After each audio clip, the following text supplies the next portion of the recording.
Motherfucker.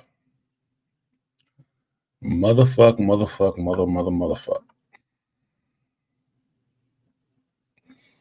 Hello, everybody. Sunday, it's 11:22. I'm artisanmc. I have started the hero's journey slowly because Microsoft want to act like a bitch. Everything is dragging now. They wanted me to update this fucking memory, and I said no. As soon as it said sorry to see you go, motherfuckers started dragging all over the place. Fucking assholes. Anyway. Like, share, subscribe, support the stream if you feel so inclined. I will try to keep some decent eye contact with you guys today. I'm still tired. Been tired. And a bit unmotivated, I should say. I have reasons. So, shout out to the early birds in the building. Excuse me. Malika Me Bain saying peace to the family. Peace, Malika. How you doing? Shout out to the Sportaholic. Saying salute to Malika. Shout out to I'm listening. Saying good morning. Good morning, sir. Shout out to P Dubs, Pragmatic Prime. He said, greetings, Artisan MC in chat. Appreciate you, P. What's good? Shout out to Jay of the Proud Parrot Podcast. Good Sunday, everyone. Happy Sunday to you too, Jay. Shout out to UYP Studio. What's good, Studio? He said, what's good, Artisan? Not this cafe latte. It don't taste creamy enough. It tastes more like fucking colored water than anything else. I'm not buying this shit again. I'm not buying this again. And it sucks because that is the other thing. This is the backup for the coffee because I didn't go get any coffee yesterday. What up, King Parrish? He said, peace and abundance to everybody. What is that? I'm trying to see what your little icon is. So that big dude at the doctor? Anyway. All right, so. Seen any good television this week?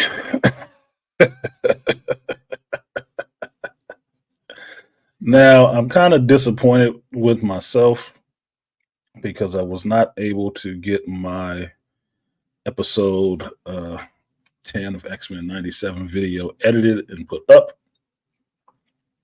which sucks balls because I stayed up late for that shit and I did not get to finish it. So because I did not get to finish it, I learned two valuable things.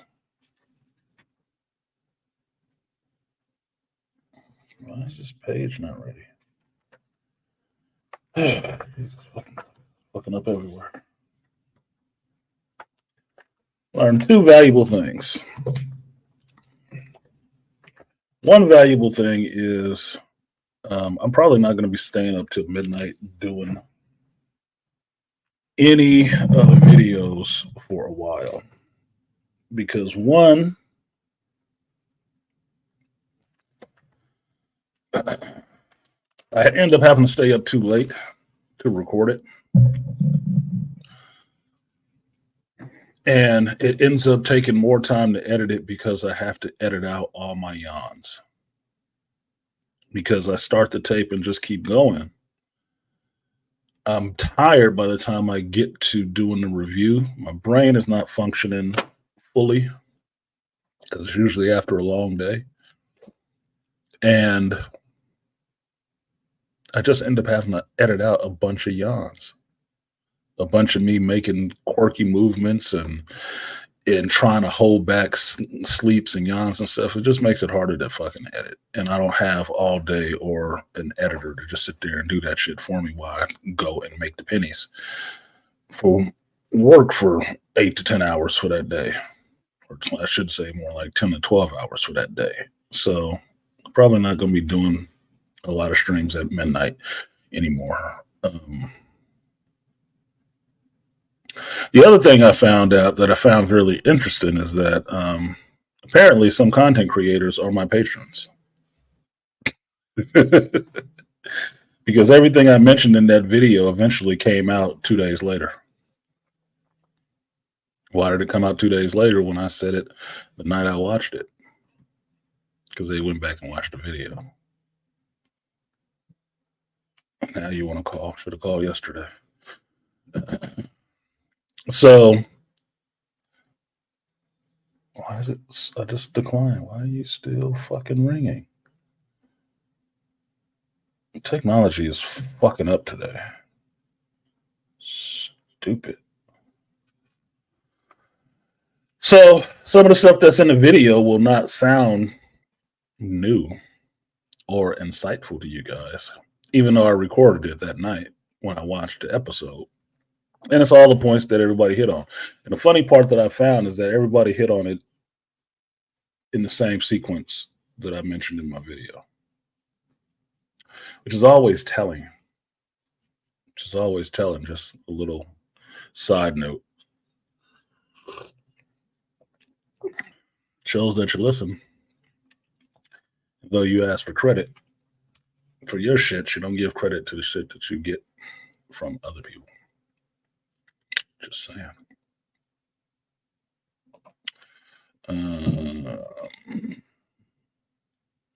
Is Tupac with the crown shadow talking to a little black boy? What a Prince crown. Okay, that's pretty cool. I see it now because the shadow. Okay, I see it now because Tupac has on a red bandana, and his shadow is bigger than him. That's what's throwing it off for me in this small image. Yeah, that's what's throwing it off for me in the small image. The shadow makes it look like it's one mass of thing. So me being an artist and color wise, I was like, I would have made the shadow darker or smaller because this takes away from the image that you're trying to see. It's cool though. That's cool. Thank you for that. Okay, appreciate you. So I thought about bringing this shit up just to let y'all watch it, a little bit of it. You can deal with all the fucking yawns. If you're on Patreon, you saw it, which many of you are not. But if you were, you would have saw my review go up that night. You would have saw it go up that night. So Tuesday at 1 p.m. or so, that shit went up. And it was the watch and it was the review with what I saw and what I didn't see. And I know this because I said it when I did my review that night. That, I should say spoiler territory. No, I shouldn't, because you've all watched all the rest of these goddamn videos. So I'm not saying that shit today. So it's Sunday. So you've probably already seen the episode. If you didn't, you don't care to. And if you just listen to YouTube, they already spoiled it. So it's nothing to even talk about. It's nothing to have to warn you about. But when they got to the end and one team ended up back in the past of Egypt and they were fighting, they got to meet Asaba Nur. When they looked at the cityscape, I called it right off the bat, said, that's Kang. It's a lead in for Kang. Because most reviewers the next day or the day of that episode dropped were calling it, it's just going to be Age of Apocalypse stuff. And I'm like, they don't know what the Chronopolis is. They never read the Asaba Nur comic to see who he was fighting against back at that time before he became Apocalypse. Obviously not, because most of these motherfuckers probably wasn't born yet or wasn't reading comics. And given a certain generation's lack of wanting to go back and do history research, unless they can profit off of it at the moment, they didn't mention it either. But you know when they did? 2 to 3 days later. I hadn't put out my video yet. The only place it was available was on my Patreon to see what I said. Because it's not something that I don't think it's something that Bo DeMayo had said. It wasn't there to be known. You would have to know something about the, history of Apocalypse. Understand who he was when he was born. What his mutant ability is, because he is a mutant.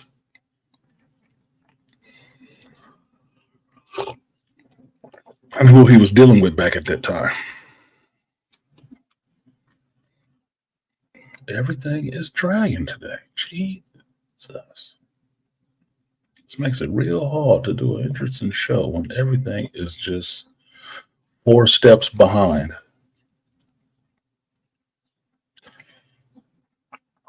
And this computer is working like I'm getting fucking hacked by the government.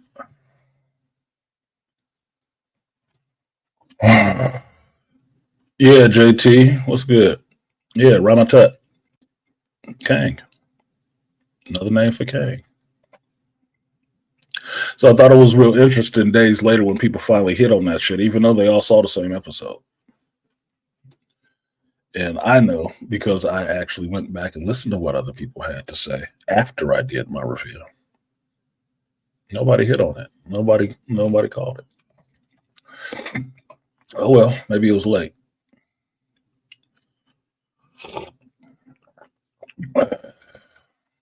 Now, the other part that was interesting to me is this was the one video that I did not see an end credit scene for.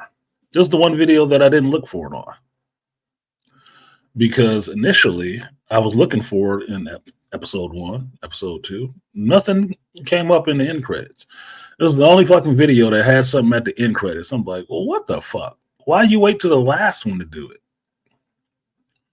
Bro, that is so fucking stupid. It's just stupid to me. It's like, yeah, most people are going to miss it because you didn't train the audience to look for it. Yeah, it's a Marvel thing, but you didn't do it the other fucking 9 episodes. That irritated me because I hate missing stuff. I'm usually one to sit through all the credits. And if you won't see it, you won't see it. But I scanned through the whole video to see if there was anything in the credits, and I didn't see anything. All right, so let's have. You're gonna have me some fun. We're gonna have me some fun. I had me some fun. All right, let's show you guys something. I don't know why, but it doesn't matter. The reason is not why.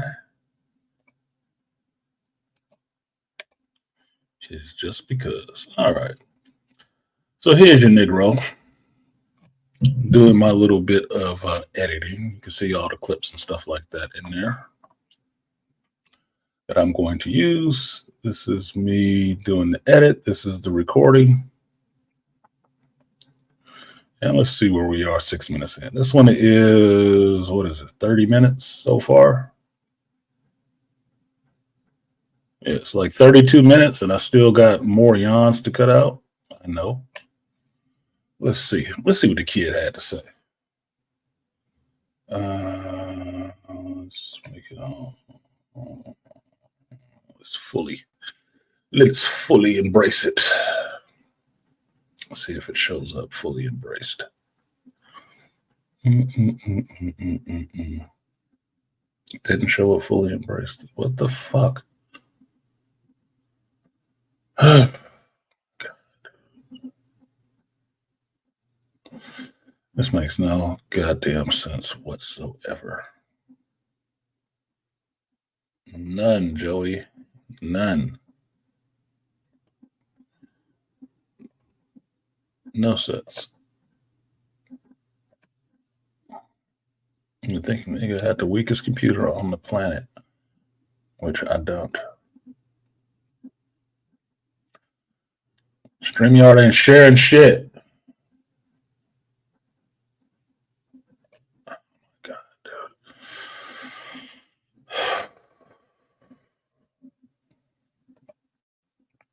There's nothing that pisses me off quicker than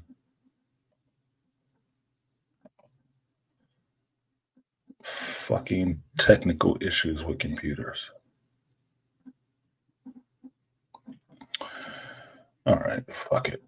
Fuck it.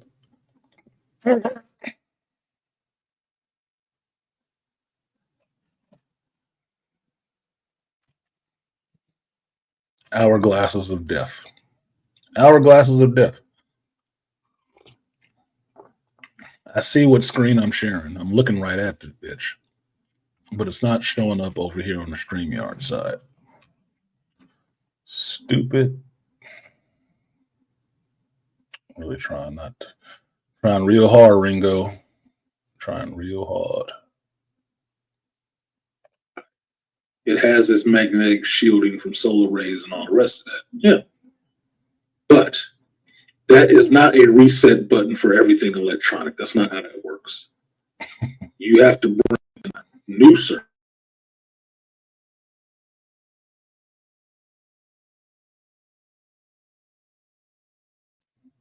So, what I am talking about right here, is the fact that while I like the episode, there were flaws in the episode. And I haven't heard anybody mention that shit because everybody is all jazzed about, theory crafting and where everything's going to be going for season 2 and all the rest of that shit. So I'll point this out. And this is just to show y'all I'm not fucking bullshitting, that there is a review that's already done. I don't know, where was this at? Let's see. May 14th. What's up, YouTube? It's me, the artisanmc, and today I'm going to review for you X-Men 97 Episode 10, the finale. The fuck? Extinction is Tolerance, or Tolerance is Extinction, Part 3. Well, yes, I am quite pleased with how this show ended. Oh my God. Now,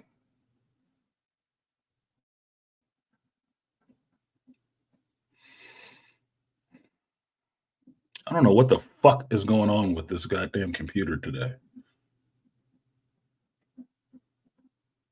All it's doing is running, and all it is doing is fucking up.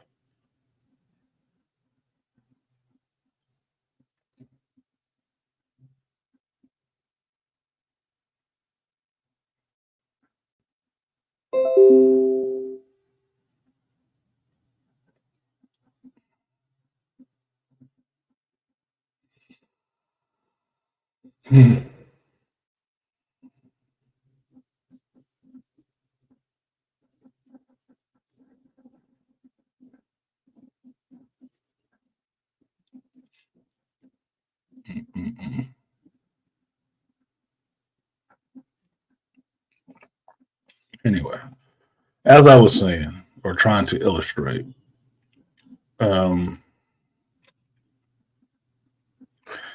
episode was not without its flaws. And one of the things I've been pointing out for the last 3 to 4 episodes is that every episode did have a flaw in it. And I wanted to make sure that I was curious if it would go forward, because as good as the episodes were, there were flaws in it. Every once in a while, it would be one or two in there. And I was concerned that I didn't want it to pick up steam and end up at the end of the episode, the end of the season, with a bunch of fucking flaws in it. Well, this one had a few. It did. And it didn't take me out of the story, but it made me think, like, how the fuck that happen? How's that work? That's not right. Which is what it did. And one of them was the EMP, like it's saying right here, it's residual effect of Magneto's EMP field messing with your computer. funny as hell.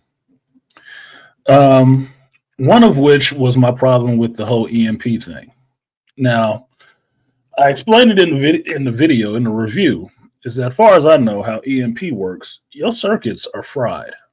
Your electronic circuits do not work anymore if they were operating while the EMP went off. So fixing the magnetic field for the planet so it doesn't, burn up from solar radiation and shit like that. Yeah, that's a good thing.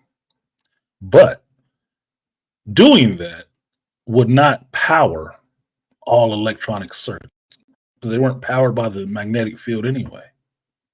They were affected by it, not powered by it. So I didn't think, for me, and I'm not a professional scientist. I don't have a PhD on this shit or anything like that. But from how I understand EMP and electromagnetic pulses to work, it's not a reset button. It's not a power switch. You can't throw off an EMP and short everything out, and then by fixing the magnetic field, everything just powers back up. Which means those fucking prime sentinels are still dead in the water. Still dead in the water. They're not coming back to life all of a sudden. No, that's not how shit works. I mean, if Bastion's good goofy ass wasn't human, he would have been shut down too. And his Wi-Fi to its prime sentinels wouldn't have worked. Now, that was one thing that kind of, it didn't take me out of it. It just caused questions like, that's not how I understand it to work. And maybe I'm wrong. I could be wrong. I don't think I am, but could be wrong. Somebody else, smarter than me would have to prove that shit. Right? But that was one. The other one that came in effect was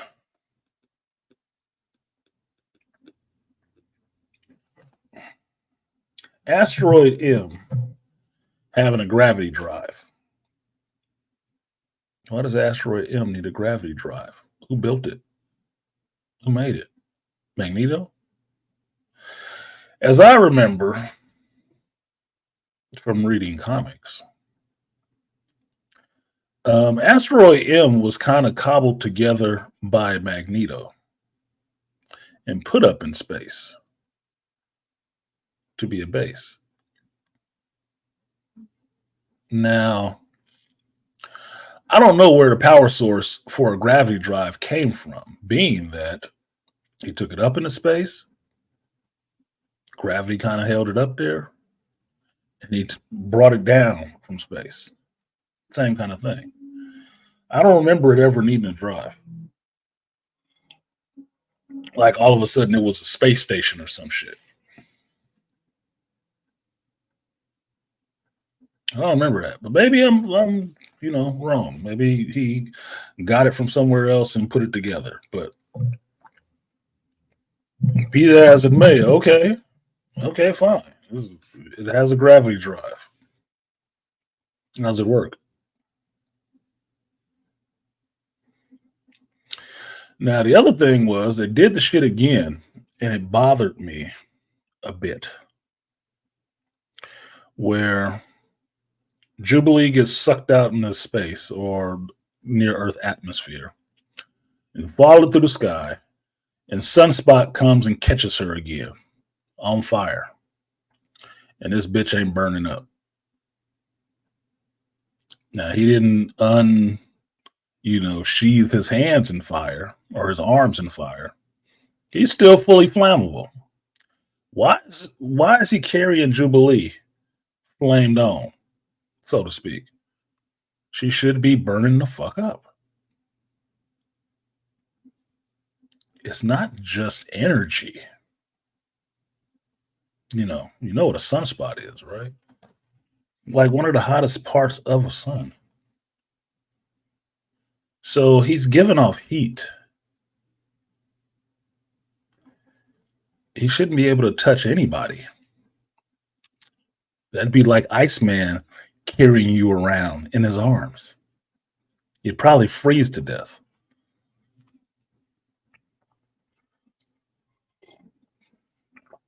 So that was another little thing that kind of bugged me, that I saw as being flaws.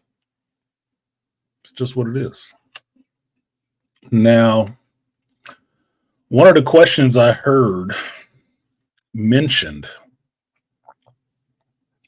was about where is Storm and Wolverine and Morphin now. And my thinking was they're in the present. Somebody else was saying they're in the past. They're not in the past. I don't think they're in the past. Why would they be in the past? You saw who was in the past, but who popped up. And those people that showed up in the past, I think will be my theory on this, is they will actually work with Asaba Nur to defeat Ramatut. And they will give Asaba Nur the idea for having four horsemen.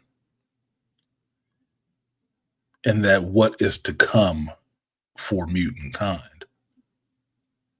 And his view will be different because he's back in the past in a what we would consider a harsher time, where he understands that only the strong survive. That is why his family members and stuff like that died, and he does not. Because if you understand about Apocalypse and what his original mutation is, that's what it is. It's immortal. He can die, he comes back. That's his power. That's how he found it. Because the comic people reference, I fucking read and I own. And I thought it was a damn good story when they made it. And that's why of my favorite X-Men villains, Mr. Sinister, Magneto, Apocalypse. That's the big three. That's the big three. So I'm all down for a story or an exploration into Asaba Nur. I'm down for that. Because he's an interesting character to me. Just how he sees mutants to go. So those mutants that are back in the past with him, those will be his original four horsemen. I believe that's where he'll get the idea from. Or he'll get pissed off with them when they leave. And that will spur his evolution over time, up into the present, up into the future. When you get, those two plucky little X-Men, Scott and Jean, in the far-flung future, with their future daughter in their, one of them's adopted son, Nathan Dayspring Summers, the Askin son, and raising him as Red and Slim from the Cyclops in Phoenix. Now, I had been mentioning that book for a while because during the show, because I like Cable and I was waiting for Cable to come back. And when they brought him back and he was talking about that stuff, I mentioned it. I put it in the video. Because I'm waiting to see that shit. I was reading that story too. Because that was early 90s and I wasn't a kid. Yeah, Asaba Nur love, yeah. I like old blue lips. This is why I said somebody had asked me. I remember on the stream, somebody had asked me about episode 5 when Genosha got tore up and like, what would Apocalypse say about that? And I told you, well, Apocalypse would probably be down for it because if they was really strong, they would have survived. And that's all he cared about. The weak get killed, the strong survive. And so at this, I still haven't watched the shit, but at this end credit scene, you see Apocalypse strolling around Genosha. What do you think he's looking for? Who survived? He's looking for the strongest. Who survived? And since he's going to find Remy, apparently, then it proves my point that he ain't dead.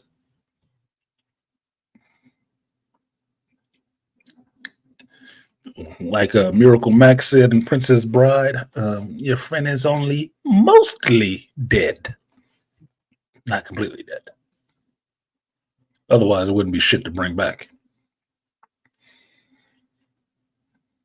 But I would think for an explosion of that size that he did, the motherfucker probably got flung a couple 50, 100 miles around Genosha.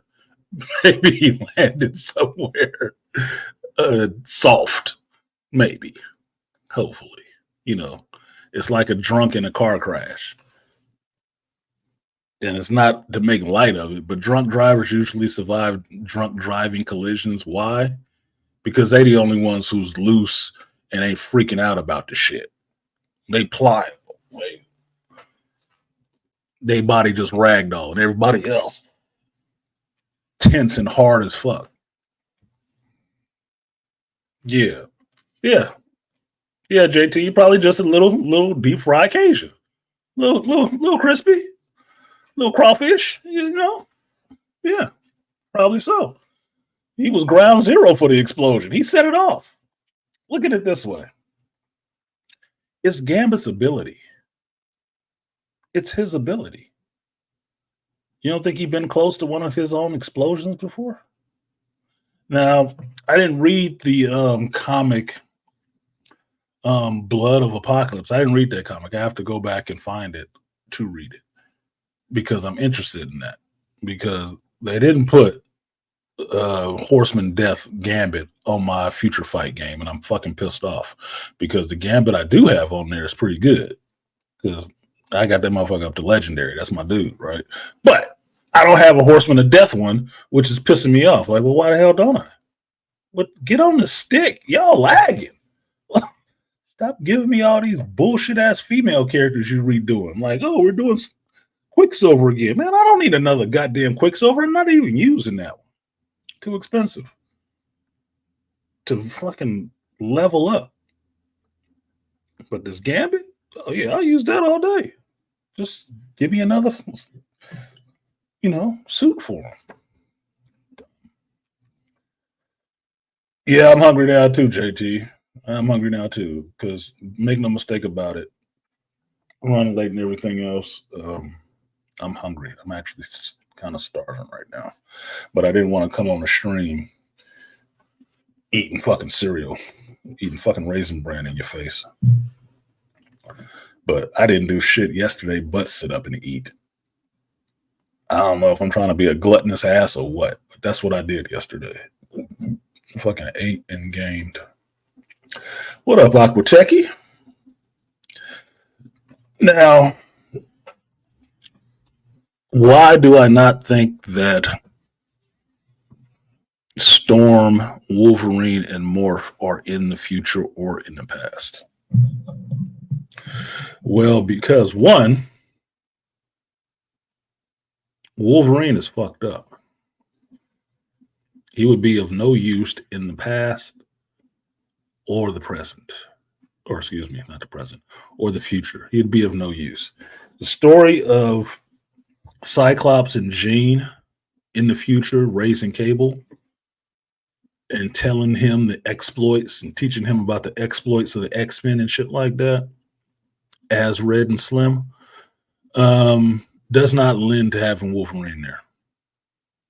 It doesn't.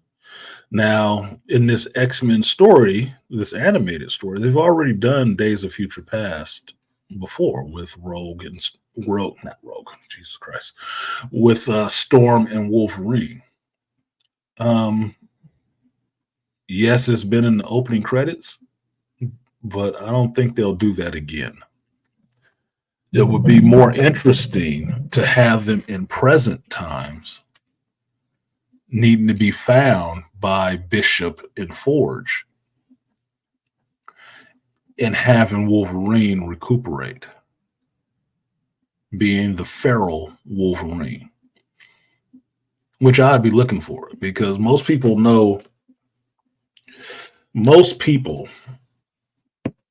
who read comics or just peripherally read comics understand that Fatal Attractions was good for two things. It's one, that Wolverine got his adamantium ripped out. Yeah, that was part of it. The second thing is that part of Magneto's darkness took root in Xavier, and that's where you get the inception of Onslaught into Xavier. That's two. The third thing that most people don't talk about is what happened to Wolverine after the fact, which was the origination of his bone claws and Wolverine going feral. Now you'll hear people talk about this as the no-nose Wolverine. Man, blame it on Joe Mad, okay? Blame it on the artist. That's how you like to draw that shit. But what you find out about Wolverine is how strong his healing factor actually is. I heard one dude say his healing factor was garbage then. I was like, this motherfucker don't read comics. This is what I mean. First one to say some shit, wrong as fuck when you say it. Guess it don't matter, right? His healing factor was actually stronger when he was feral because it was not being used the whole time to fight off adamantium poisoning. So that motherfucker was ridiculous strong, right? And what you got from Wolverine was Wolverine a little bit closer to what Wolverine possibly could have been in Paradise X. It's another comic it covers by Alex Ross, which you find out that Wolverine was what humanity was supposed to evolve into. And there were two separate tribes of those types of people. The Wolverine tribe and the Sabretooth tribe. Two different versions, right? But that's what Wolverine was. It was what humanity was supposed to evolve into. So the feral Wolverine not having adamantium in him, having his own bone claws and stuff like that, that motherfucker regenerated ridiculously fast. Even as fast as Wolverine with adamantium heals from shit, without the adamantium, his healing was damn near instantaneous. It was like a little Hulk. And that motherfucker was berserker rage all the time with bone claws that were super, dense. Because that's when you found out that he had them. And I remember the page in the comics because he was understanding that he had always thought they were metal. He got them from the adamantium process himself. Until, recuperating in the woods and shit like that, he really realized that he always had these claws.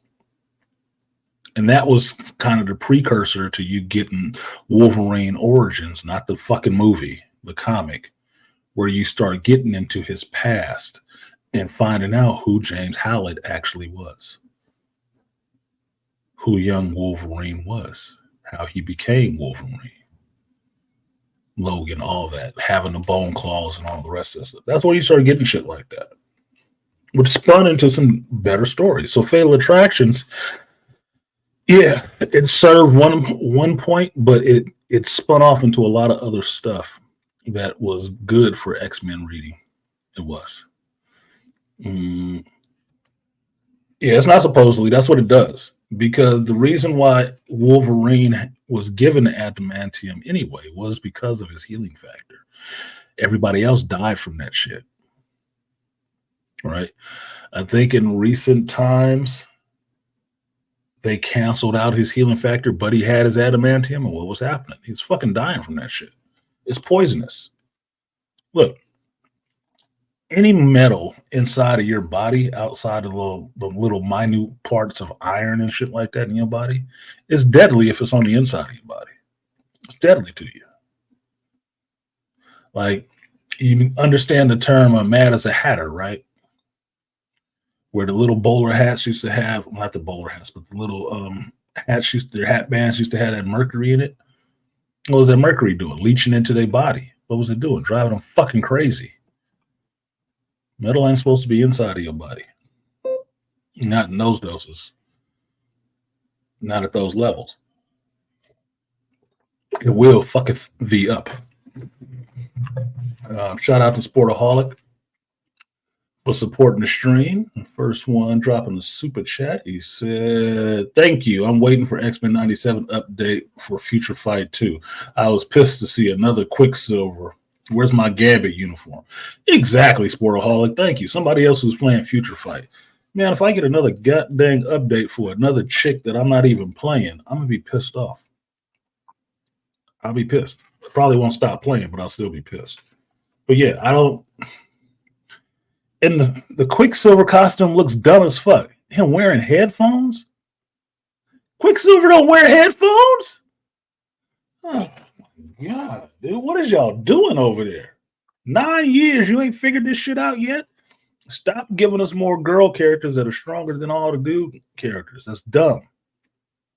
You want to make people more interested in shit? Keep putting more X characters out there. I don't need a tier 4 for the same fucking character everybody's been using from day one. You got a whole fleet of these goddamn characters. Start giving these other ones some tier 3s. Jesus Christ. And that's some nerd stuff for all y'all who don't play video games.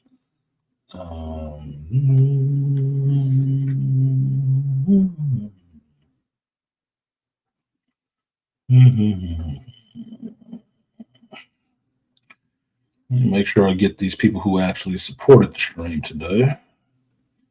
Give them their respect.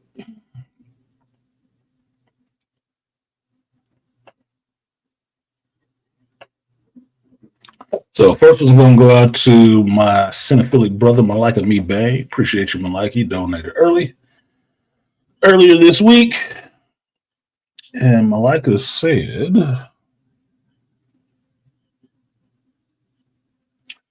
"Peace and love to the Geek Elite. Appreciate you, Malika. I will give you your moniker. The 3B salute. Appreciate you, Malika."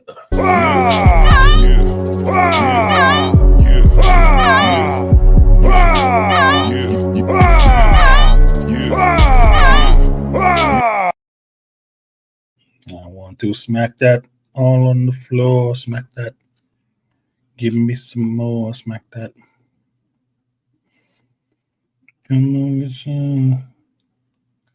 Next one goes out to Sportaholic for supporting on the super chat side. Appreciate you, Sportaholic. I will give you the 3B salute.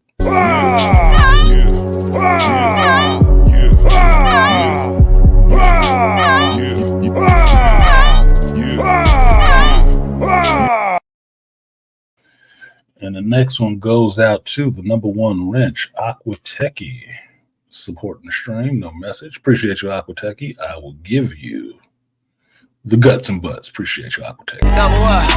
3 or 4 times. I ain't telling no lies. Run it up. Never let a hard time on the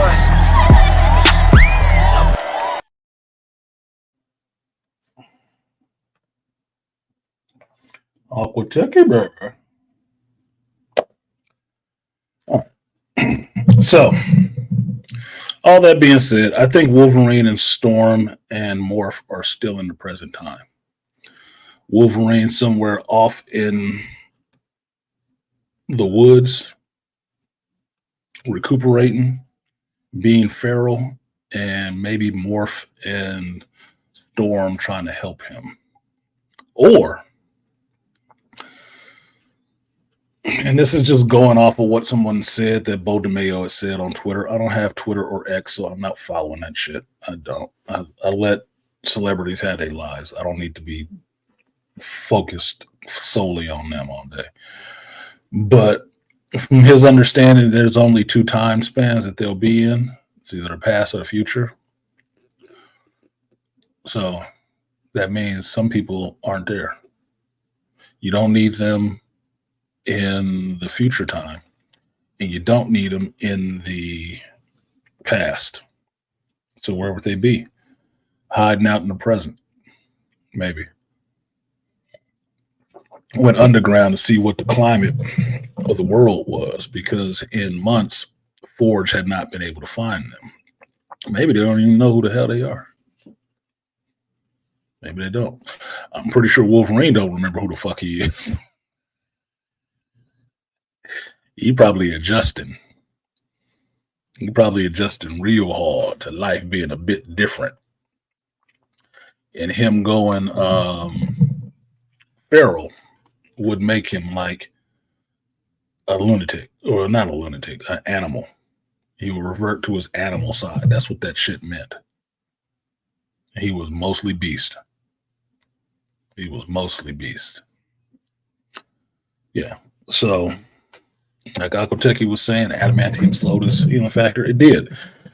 There's one book you can read when it goes in closer to the onslaught thing, and it goes into the Xavier protocols, right? And Xavier protocols tells you how fast this healing factor is.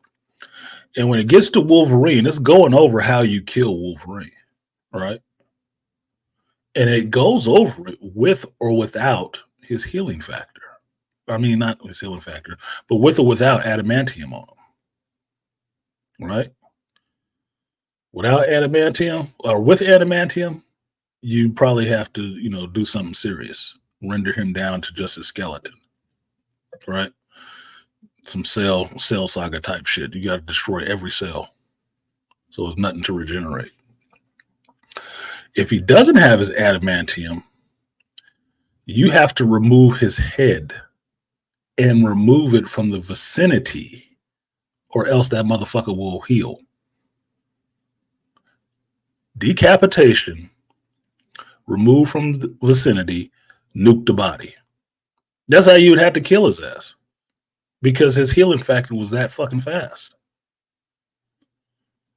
And there's a difference between, and people always make this mistake,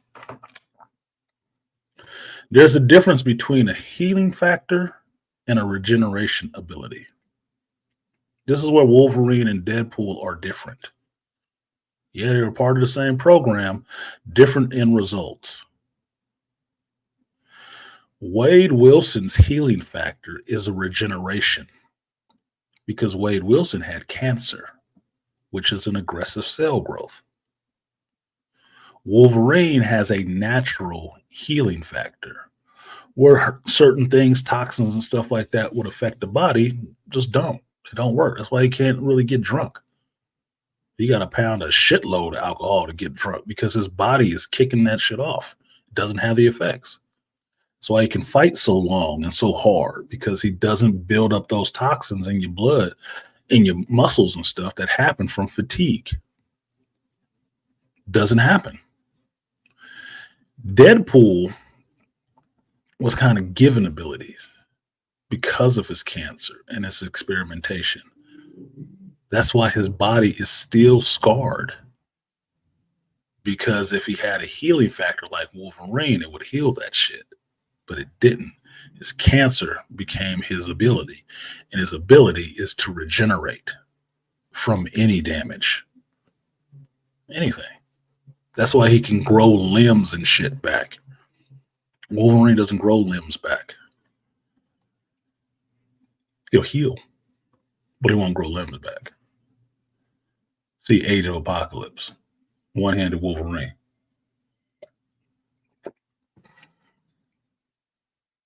So there is a difference. Now, what else in this show that I liked? The fact that people didn't see Onslaught show up full-bodied in this has some of them disappointed, but I'll tell you this. You already saw Onslaught, in a sense, in this show. You already saw the seeds of it happening. Because Xavier told you in his dialogue with Magneto inside of Magneto's mind. And he tells him that doubt and that darkness dares to, I'm misquoting a little bit, I believe, dares to consume him as well. And while Xavier is really talking to his friend and having really like, we gonna kiss moment with Magneto and that shit, that is telling you Xavier has that doubt and anger too.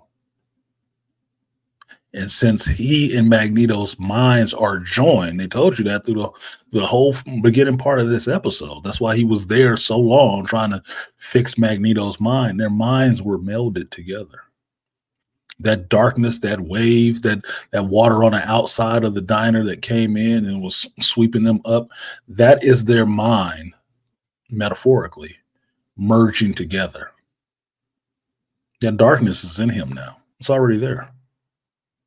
Now it'll be interesting to see if it starts sparking up a little bit during season 2 while they're there with Asaba Nur. It might be a bit interesting to see if that starts manifesting a little bit, because how Onslaught worked, it's a psychic entity. It started doing shit behind the scenes, like having a split personality. Like Xavier was Tyler Durden and some shit, right? Somebody else just doing some shit. He don't even know what's happening. You go to sleep one night and you wake up and some things feel a little strange. What was happening? Nothing. Nothing at all. Don't worry about it. Talk to Legion. Maybe he'll tell you one day. That's what it was. Onslaught was not full formed right up front. He was behind the scenes doing shit in Xavier. And X-Men would only see it in little flashes because he would say some shit that sounded really dark. Maybe like, Charles tripping a little bit, ain't he? No, it's just Professor. He's just stressed. No, that was Onslaught emerging little bits, seeing if he could take over the body. So think of it like a split personality. All right. But what else you gonna do with the world's strongest telepath in a wheelchair? You gotta have split personalities. There's your Cassandra Nova. Gotta be something mental, right? So it was there, metaphorically. It was there. Just like the people on the boat that Magneto cares about the most were there, and Polaris was there. Now, I called it right off when I saw it. I said, oh, okay, yeah, we can see those other 3 people, but composition-wise, you see one person is lingering just a little bit closer to being out of frame. That's the one you need to pay attention to. Polaris. She had green hair, motherfucker. Because that wasn't his wife. That's cool. Hopefully that means we'll see her again, because I think in one of the I think it was in one of the flashback episodes, you did see Rachel and you saw Polaris. When they were repairing the bridge, you obviously saw Rachel, which I was juiced about. But because I understand how Rachel connects with Cable, right? That's what's so fun is Rachel to me. Understanding how she connects to Cable and Scott and Jean and stuff. It's like this trippy time travel thing with X-Men that is always fun. X-Men in space, X-Men doing time travel is always fun. It's always fun to me because their stories overlap so much. It's like, dude, you would have ripped apart the whole time stream doing this shit. But whatever, I'll rock with you because it's entertaining. But I think they showed her. I think they showed Polaris already. But in the original cartoon, you already saw Polaris, with Havoc and X Factor and Forge. Okay, fine. She exists. She exists. So they can come back. Now, what else in this initial part that got me?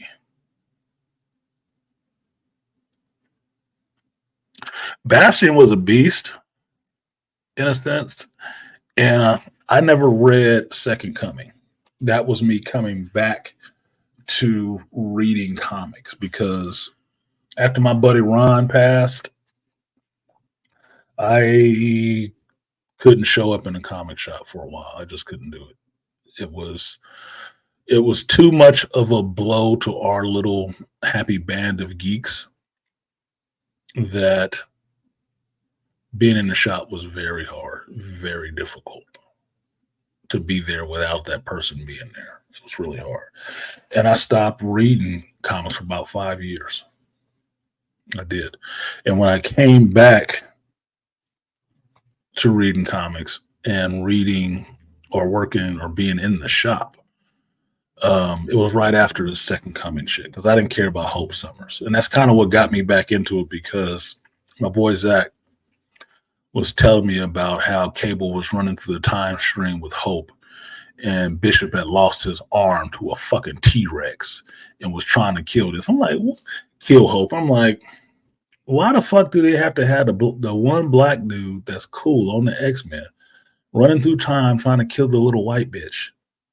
Really? Are you fucking kidding me?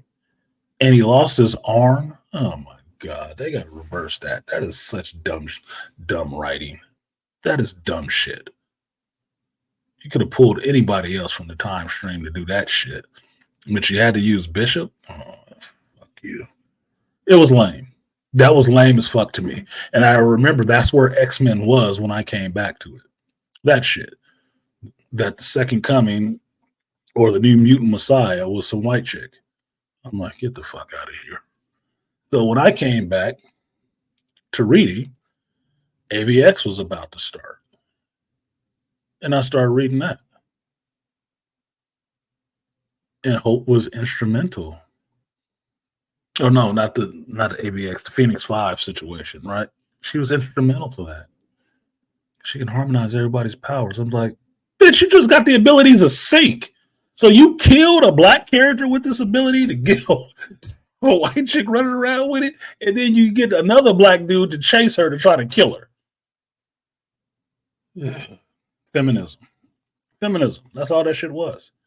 Because I can tell you this, if you look at X-Men comics right now, every badass, oh, this is the awesome character, whatever. You can check out Rob, you can check out Ernie, Blur Without Fear, check out their reviews of some of this X-Men shit.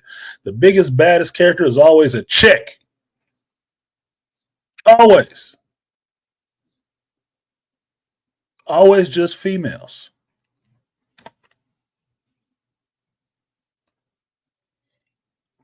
You wonder why they had to take that shit back to form and back to formula to make it sell again. Because it only works in short bursts, like their attention spans. Lame as fuck.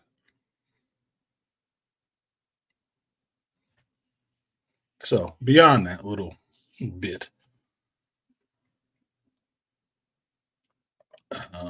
Aquaticky said, "Yep, there's your setup. Exactly, grown-ups. That's what dumb running X-Men. That was a dumb running X-Men. Yeah, that was dumb as shit to me, and I didn't read it.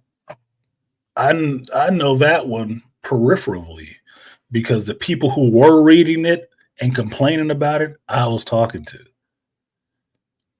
It was going on when I was there to shop. Like, yeah, this shit, I don't know. This is kind of lame. I'm like, yeah, Hope Summers is kind of lame. To speak to Sportaholic specifically, because he'll understand what I'm talking about. That last heroic quest with the X-Men to get Havoc, which I have maxed out, and you can't finish it out until you get Rachel and Hope does not fucking show up. You can't just purchase her. You can't just unlock some biometrics for her. No. You got to play through all these dispatch missions, and maybe they'll give you the 10 fucking biometrics you need for. The bitch has never showed up. Ever. I'm irritated. I can't finish out this thing. I'm a completist. I can't finish out this fucking thing because I'm waiting on this other goddamn character. And I can't finish out the Rachel because I don't have this other goddamn character. Fucking stupid. Who thought this shit up? Every other one of these epic quests, you only need one character and then you can unlock all the rest. Right? You unlock all the rest and there's one that you might have to buy and that gets you to the final character. Cool. This one, oh no, they tied it up with one you have to buy and then the other one, it has to be unlocked in the game.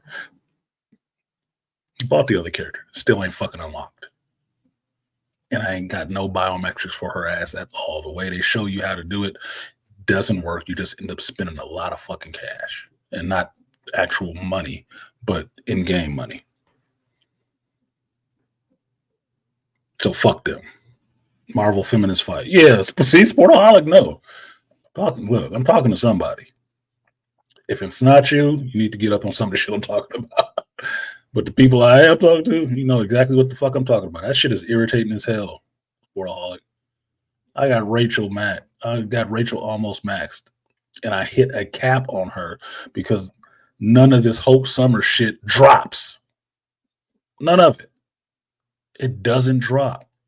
And I play this shit daily. It hasn't dropped at all. I'm wasting my goddamn time on this shit, trying to finish the rest of the stuff out. And the price that they put that shit at is higher than even the Invisible Woman.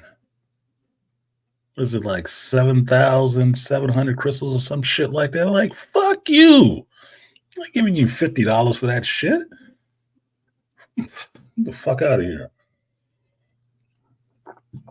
Times is tough. My boss is crazy.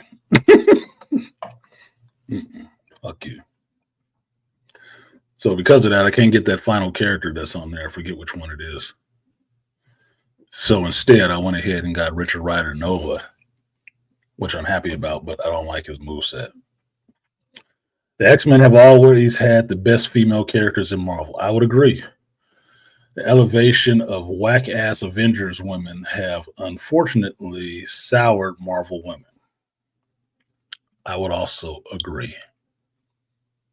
Marvel never had a woman problem because Marvel had a shitload of women, and all of them were characters you wouldn't shake a stick at. They wasn't no slouches. The only one I can think of in my mind that was a fucking slouch, or the only two, one that I can think of and one most people would say. White Betsy Braddock was trash until they merged her with Quanin to get Psylocke.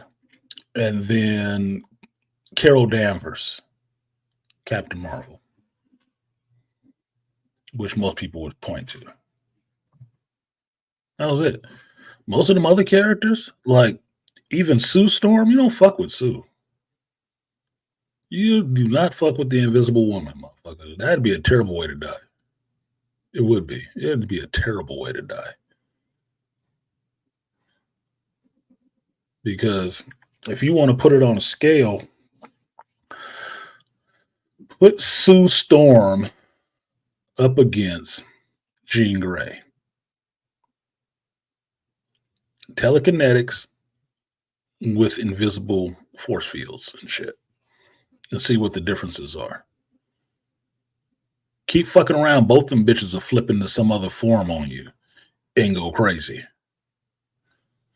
Gina turned into the Phoenix, or summon the Phoenix, however the fuck this shit is supposed to be working now. And you can get Sue turning into Malice. Problems. Nigga, problems. I could say this for Stan Lee and those dudes back in the early days of Marvel. They liked them some women.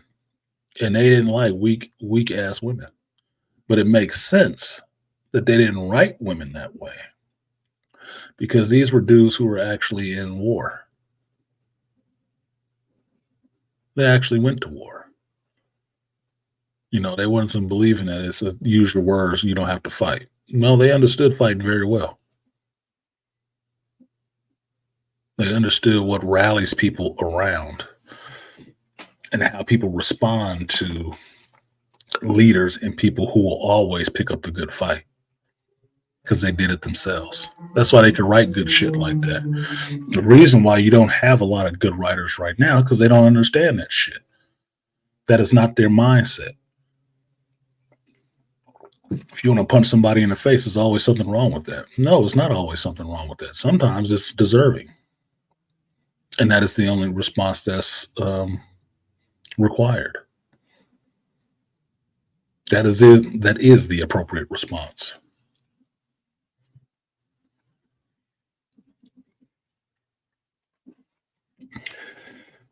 I'll tell you this and I'll move on.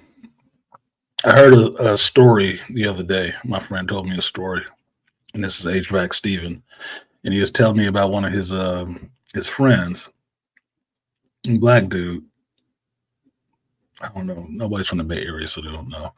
But he's in Antioch, going into a store. And Antioch is one of these traditionally white areas, white flight areas, where everybody ran from the Negroes moving into the inner city. Supposedly has some money. It's kind of ran down, and they got refineries out that way. Whatever the fuck.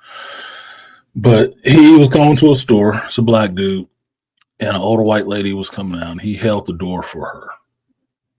And the old white woman, she got to be like 80 or something like that. She said, "Oh, thank you, young man. I didn't think your kind still remembered how to have manners." The fuck? Now I told him how to close the door on that bitch.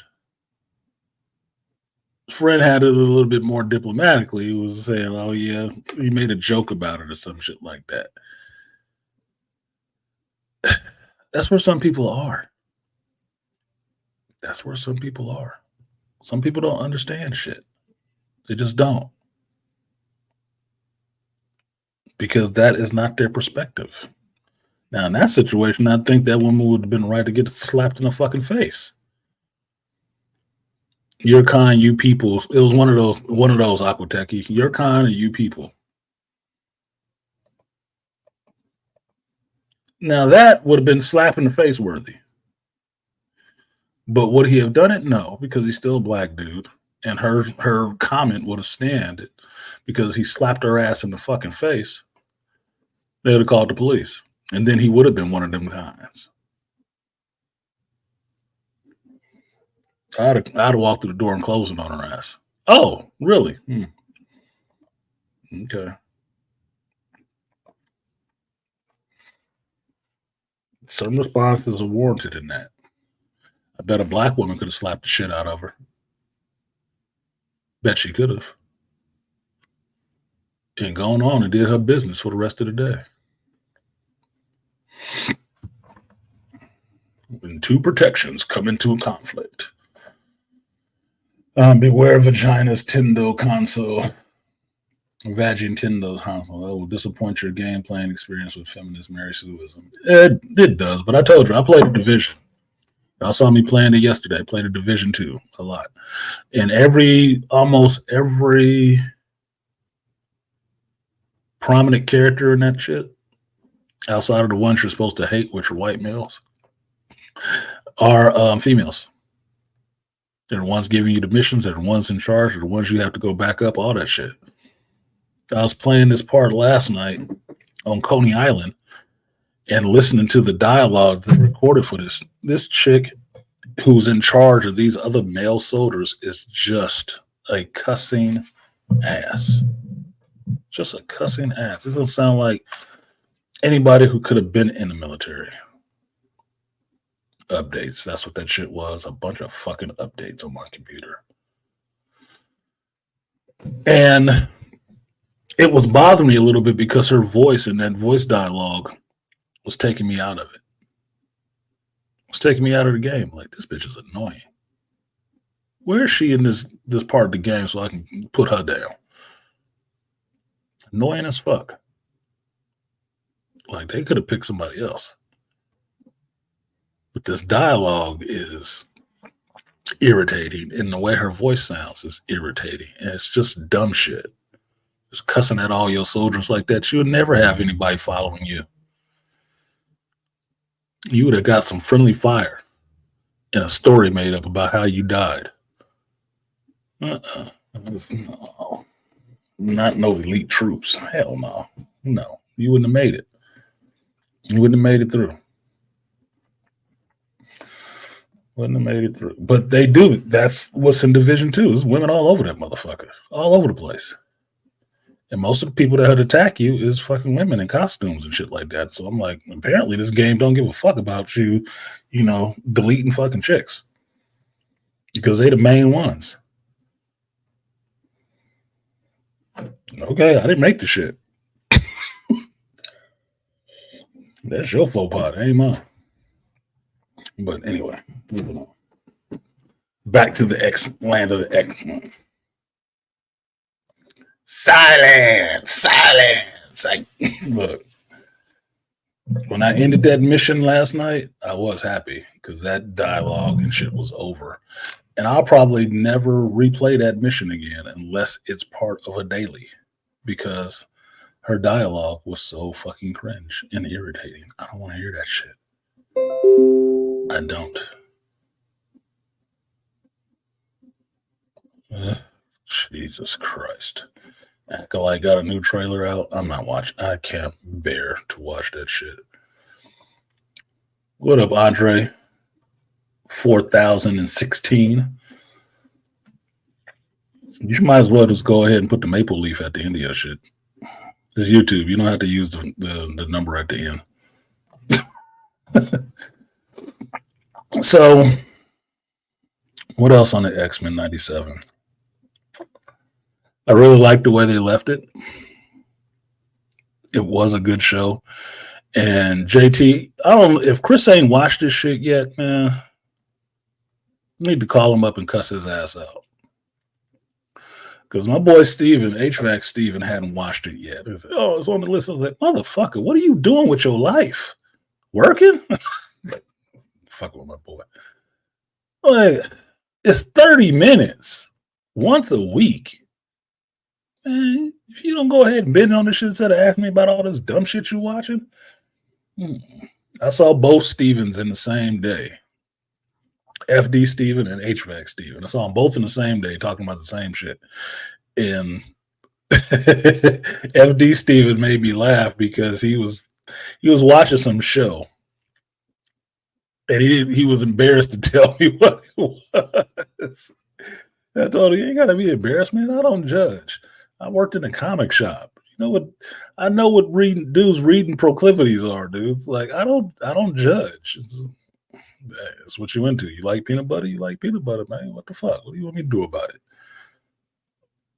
Shame you? I'm not shaming you. You're grown.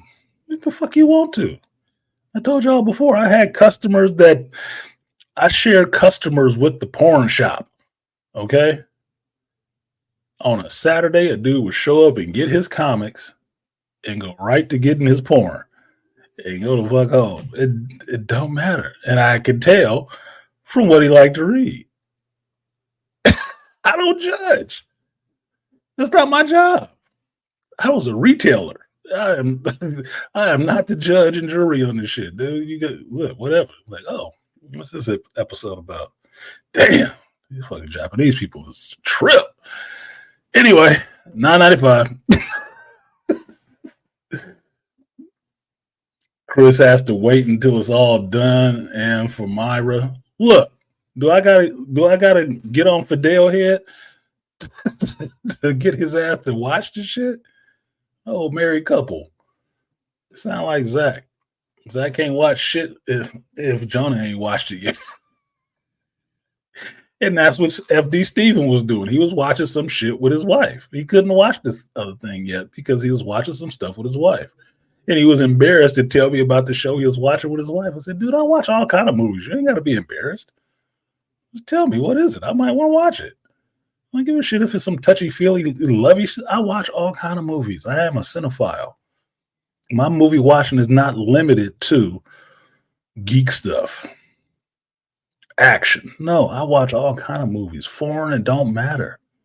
I like good stories and good movies. And that's why my breadth and knowledge of this shit is kind of wide. Because I don't limit myself in what I consume. I don't think it was The Notebook, but I like The Notebook. I do like The Notebook. I do. That's why I saw Ryan Gosling for the first time. And Rachel McAdams, who I would love to death. Serious. And it had one of my favorite actors in it, James Garner. That was a good story. Look, I was telling a female friend of mine that I wouldn't even say indoctrinated, but I was raised on that lovey type of shit, right? That understanding that there is somebody for everybody. Okay?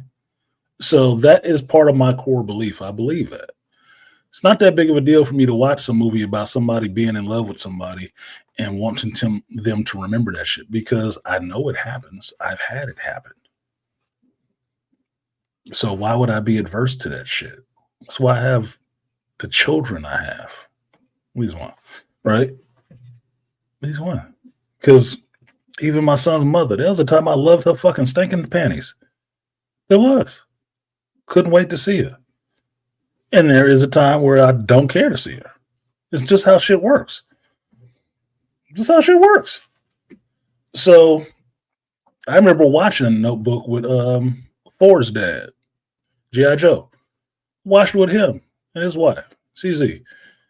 We all watched that shit together. That motherfucker was crying. He white. He in touch with his feelings like that. I'm looking at him like, why are you crying?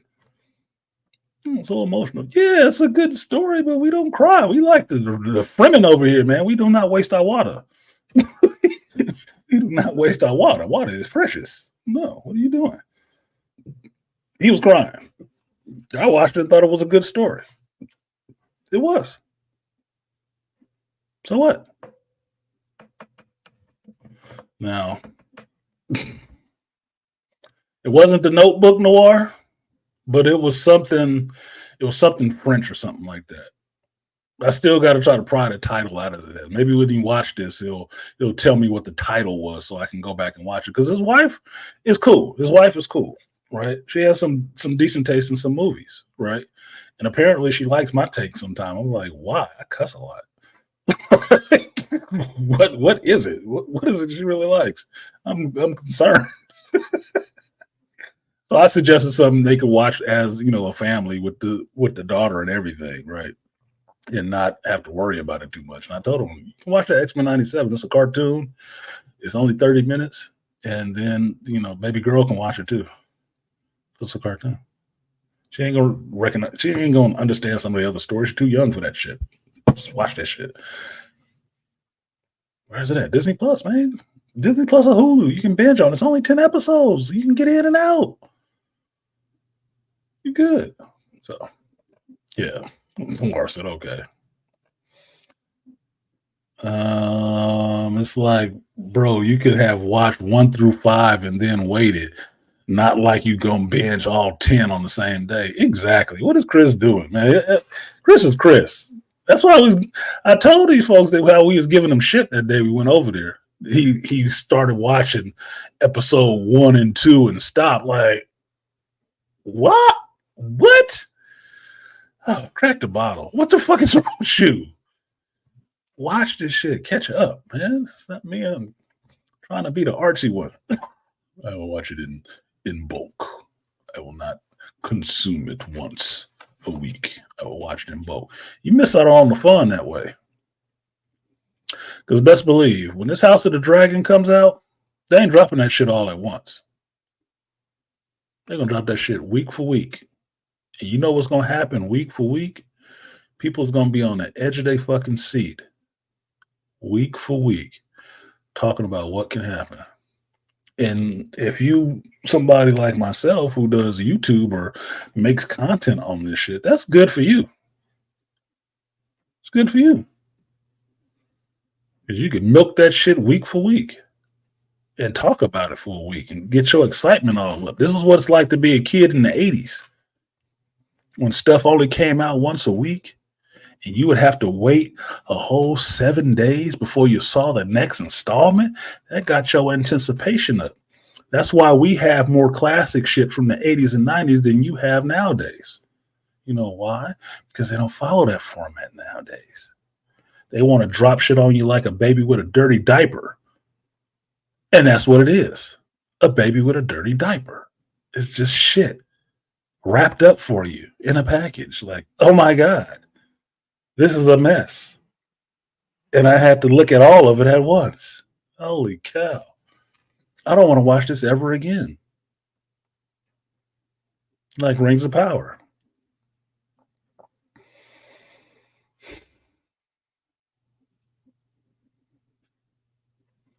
Anyway, X-Men was good. X-Men was very good. Aside from my little, critiques on the shit, because nothing is perfect. Everything has its critiques. I don't want to see that shit fixed. I don't know if it will, if Bo ain't there.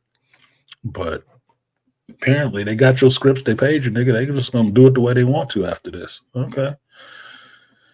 If it falls off a cliff, which I heard somebody echo, if it falls off a cliff at season 3, we understand why. We're not gonna hold it against him. We're not. We're just gonna hold it against Kevin Feige. We're fucking up a really good show. Again. What did JT say? 90s kids, same shit. Week to week, my boy Chris be acting like a Gen Z. Yeah. No, man, it's not streaming yet. I need my shit in bulk. What are you getting toilet paper? Man, just watch the show with everybody else. Be part of the cool kids. This is one time where yo fake outrage and fake going against the culture is wrong. You can go with this crowd. These are the cool kids. These are people who actually like this shit telling you. Like, no, you should watch it, man. You should catch up. The people who actually look, I'd say this to Chris if he was watching. Look, you motherfuckers make comics. Okay? You make comics. You write your own stories.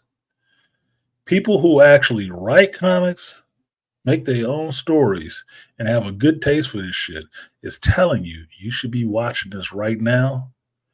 Probably means you should be watching it right now.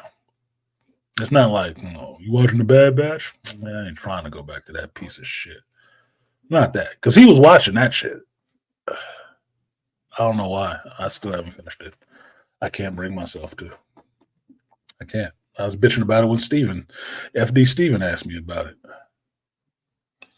About The Bad Batch. I was like, fuck that fucking show. Fuck that show. I got 4 episodes to still do with that bitch. Fuck that show. Ain't even worth it. Ain't even worth the time investment for myself. It's not like you get paid for that shit. I could take a Bad Batch, dude. Bruh. Fell off. No. That motherfucker got decapitated and pushed off the landing. Okay? Pushed off the landing. Like Han Solo, that motherfucker's just falling. Fucking Filoni. Let me not get off on that tangent because I will start ranting again. Because I already know. I still haven't watched this Tales of the Empire. I'm not really having any desire to watch anything from Star Wars right now, which is sad. Just sad. I am a Star Wars fan from Jump Street. You making me not even care to even give it a watch? Your mismanagement of this brand is embarrassing. Absolutely embarrassing. I don't want to watch this animated shit. I don't want to watch this Acolyte coming up. And the only reason I will is because I sort of have to. But I'm telling you, I'm not looking forward to it. Chris asked me that shit when we went to his house, thinking it was funny. But I told him, like, you don't like my friendship, do you? Don't ask me about that shit. Holy cow. No. I'm so disappointed in what they're doing with Star Wars, I refuse to press play on it. I can't bring myself to, King. And y'all know me. I try to be fair with some shit. I try to give everything a chance. Give it some breath.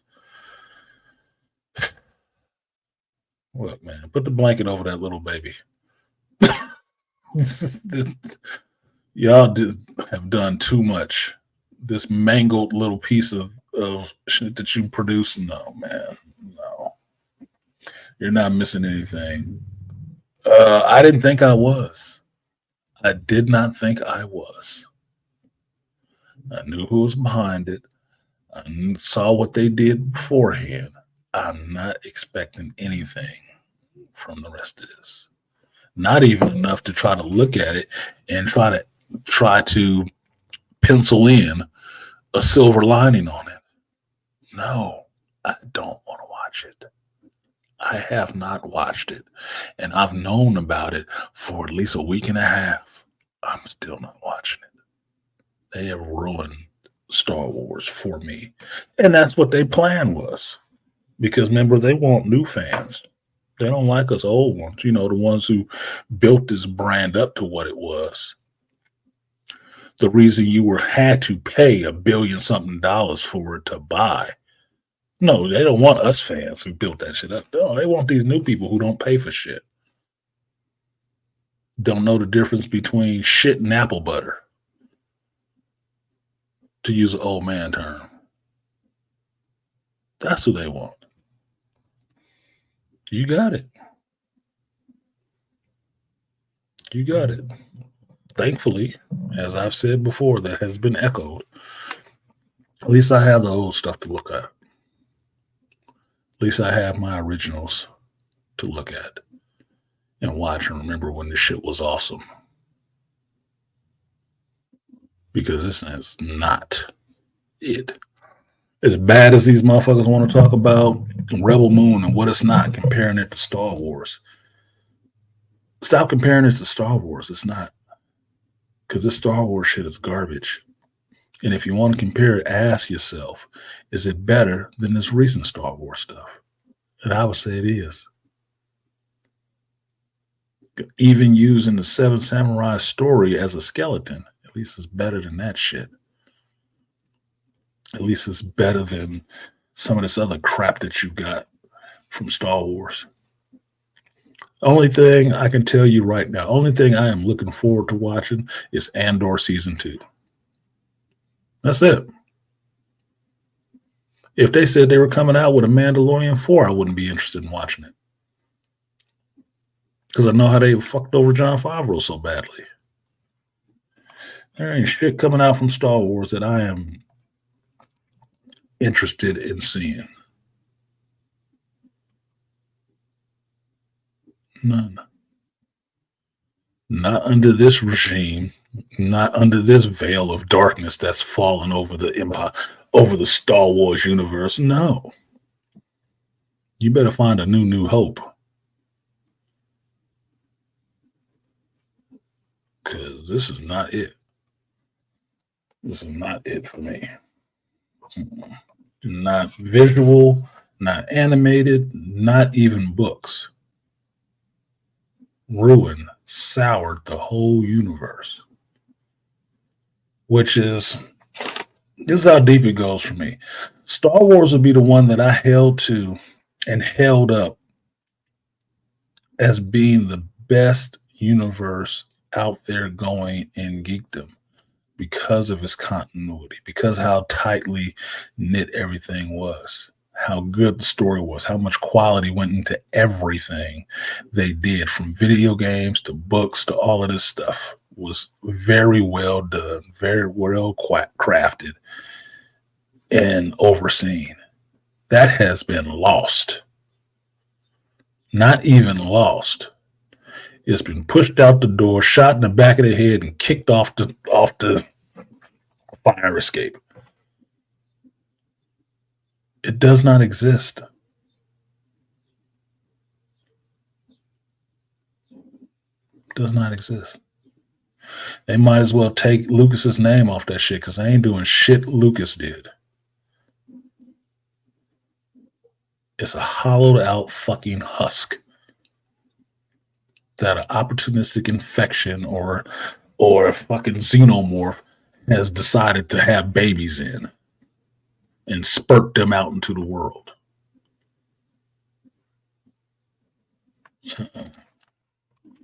There is no star in the war.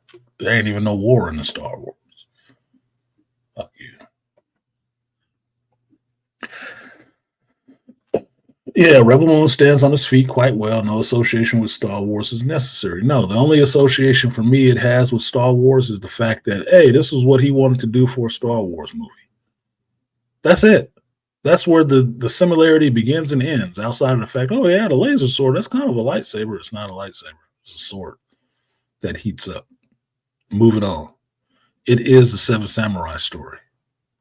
in my mind from the first time I saw part one. It's the Seven Samurai. Cool. That story is awesome. And it's been adapted multiple times because it's such an awesome story. So if you're just going to give me the second part of the Seven Samurai story, how can you go wrong with that? You already know what's going to happen.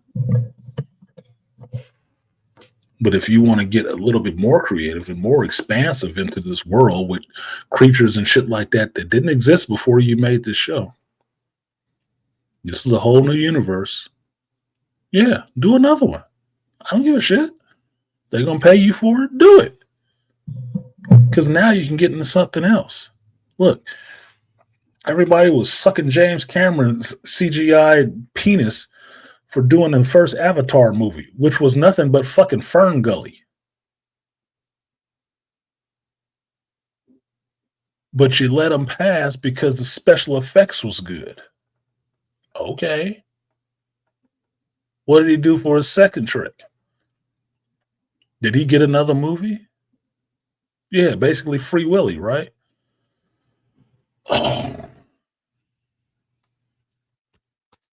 So what's his third and fourth and fifth and sixth movies going to be about? If you can praise his ass, you can praise Zack Snyder. I don't know why y'all hate Zack Snyder so goddamn much that anything he has to do has to be shit on. I think that just comes from Warner Brothers. I think it is. The same people shitting on The Rock just because. Seeding that shit out into the populace and they talking heads and they spokesmouths just to always put dissent out there about these people that operate against Hollywood norms. Kind of like they did with George Lucas for a long time. Till they was able to buy his shit. Same stuff. This motherfucker want to go things and do things his own way. What the hell is that about? No, that cuts us out of it.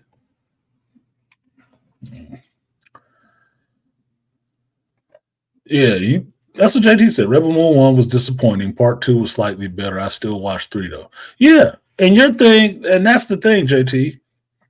I don't completely understand what your thing with Zack Snyder is. Like Rebel Moon 1 was disappointing. How could Rebel Moon 1 be disappointing? Means that you had an expectation of what you thought it was going to be, and it didn't live up to that expectation, so you're disappointed. It's a universe you've never seen before, characters you've never seen before. How could it be disappointing? You had no expectation of what it was going to be. So that's why I don't get it. I was like, okay, so what's actually disappointing about it? Because disappointment would mean you knew where it was going. Well, where did you think it was going? I don't get it. And I'm not saying you're wrong. I personally just don't get it. It was all right. Ugh. Everybody else bitching, oh man, it was too much CG. You could tell this was on a line. I'm like, what? Like Doctor Strange? Like Endgame? I'm confused. I thought this is how they made movies now. Like The Mandalorian? Like just on the volume? Come on, man. Shut the fuck up. Looking forward to Rebel Moon 3, a possible all-out war versus the Empire. Yeah, I'd look forward to it because I want to see what the story is. Where the rest of the story goes. Because I'm sorry. The little princess getting shot and turning into light and stuff like this. Like, what the fuck is that about? Did she become one with the Force? Like, so she's alive somewhere, right? How does that work? I don't understand how that works. But I'd be interested to see you tell me how it works. Oh, what? We ain't talking about Naruto Shippuden right now. I finally finished Naruto Shippuden. Got 1.5 episodes left in X-Men 97. Congratulations. You're almost there. Keep chugging, little train. Keep chugging. Yeah, exactly, Aquateki. From day one to no one knowing Any geek franchise from the 90s was always, 80s and 90s was always part one was a setup. And the expectation for me for a part one is that it's not going to hit on all cylinders. It doesn't hit on all cylinders to the second one. If they get a second one, because with a new property, a new franchise, they have to do so much setup and world building so you understand the world that you're in. It burdens the movie. You got 2 hours. How much time will you spend on setup in a 2 hour movie? Maybe you shot 3 hours worth. It'll struggle. You have to be on board with it. Like, perfect example of this is Supernatural. The show Supernatural. If you say Supernatural, the show, everybody, oh, that was a great show. Well, how many seasons did it have? What was that first season like? Struggled. It struggled for like 2 seasons before people got on board and understood what the fuck was going on with it because there was so much setup. Now they love it because they gave it time to mature. Everything wasn't microwaved in the first episode or the first season. It's the same thing with this shit. Geek movies, especially sci-fi stuff, first season won't actually grab people a lot. It's very rare they can get it right in the first season. Babylon 5, which I love, first season was there's some stuff in there that was really cool, but first season was getting people used to this is not fucking Star Trek. This is a new sci-fi universe. And it's not Star Trek. And it didn't help that Paramount turned that script down, didn't want to do the show, and then went and copied the shit to make DS9. And then put it out at the same time as Babylon 5. With the more notable brand, Star Trek. Babylon 5 had to go to TBS, Turner Broadcasting. That's the Hollywood game, baby. They always try to fuck each other over. That's why you got Rings of Power coming out at the same time as House of the Dragon. And which is the better show? Who was supposed to work on House of the Dragon at first? Them goofy motherfuckers who doing Rings of Power. Thank God they didn't.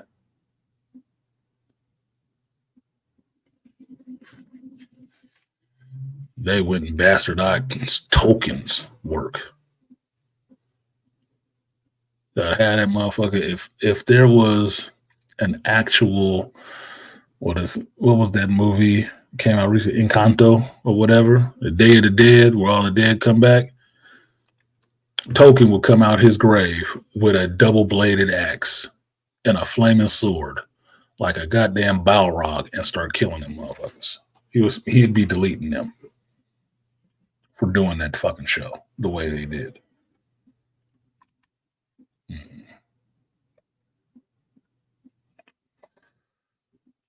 I've supported Zach for years. He's fallen off. Needs a writer big time. Send him a script. Apparently, like James Gunn, Zack Snyder is not a stranger to social media. Send his ass a script. Look, if David S. Goyer can keep getting fucking work with the holes he leaves in fucking scripts, I can't bitch about Zack Snyder too much. If he needs some help, get him some fucking help. Goyer is good when he works with somebody. Other than that, he fucking tofu, dude. Like, I don't want to eat that shit. No. He ain't got no flavor. Ugh. But I will be looking forward to watching Foundation Season 3. Right? Crazy. Crazy shit. But not because it's the book. No, just because it's decent sci-fi. And I like sci-fi. But not because he adapted the book well. No, he's doing a shit job at that. Last season can tell you. It ain't even the book. It's not even the fucking book. It's not the book. at all. Just forget the book exists if you watch that part. But if you watch second season on its own, it's actually pretty good. Good sci-fi. Terrible book adaptation. What do you think season 3 is going to be? Closer to the book? No. They way off the page. They outside of the binding on that book. They ain't even there. Yeah, you'll have some intersparse sprinklings of shit that came out of the book, but that's just so they can tell whatever story they want to with it. They playing with their toys their way. Whatever. Given the world that they set up, it should pop off. It should be some crazy shit happening. But it won't be what Isaac Asimov envisioned at all. Which they should probably just drop that adaptation part off of there and stop calling it the Foundation. I'm still in favor of calling it just Trantor and stop shitting on what Isaac Asimov did.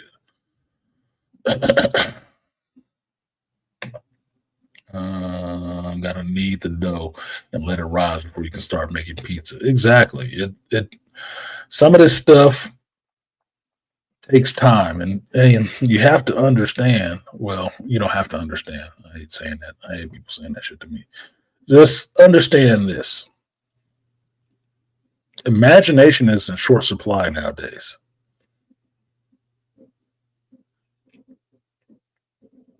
Be it millennial or Gen Z, there is not a bunch of people with a lot of imagination right now. They only know what they have been taught to think and what's okay. Not a lot of imagination. Now, I'm not saying it's not non-existent. It's out there, but those aren't the voices that are getting pushed up. It's not. Those aren't the ones that's getting pulled forward. I mean, think of it this way. Think of it as this whole rap beef and shit like that, right? Why is this rap beef more interesting than anything else you're seeing in hip hop right now? Because at least in some senses, it's not the mainstream garbage. Angry Man pointed this out very well, that while this hip hop beef initially started, it was better for hip hop because it drowned out all that dumb shit you was hearing. You didn't have to hear about no Glorilla, Megan Thee Stallion, none of this other dumb shit that's out there, Little Yachty's. And you didn't have to hear none of that shit, which means you know the difference between the two. Some of them, like Ford would call it, are retards attempting poetry. Rap. The rest of them are actually hip-hop artists and actually understand this as a craft, not just a hustle, not just a get-on to get the bag and run amok because I got money. P. Diddy.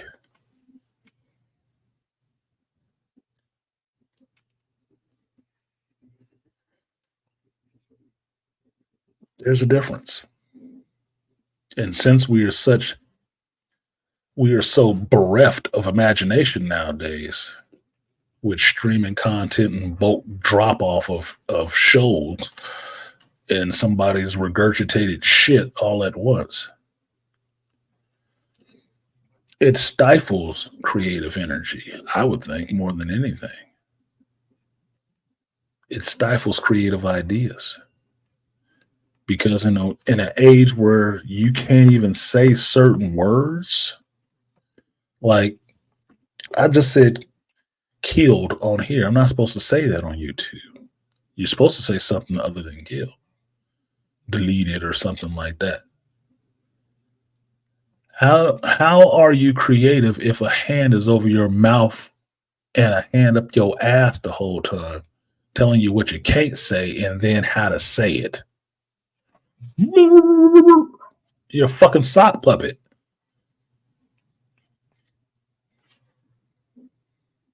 You're a sock puppet. Yeah, I would take you unalived. Unalived? That's extra work, man. That is the definition of newspeak. That's what it is.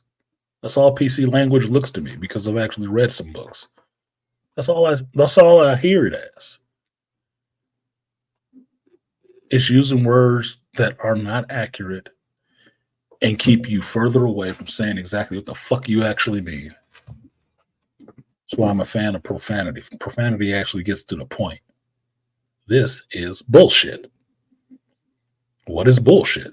Well, bullshit is the excrement that comes out of a male cow's ass, chewed up with grass or whatever it was eating, churned through his couple of stomachs, and dropped out the back in a big steaming pile. That is what this is.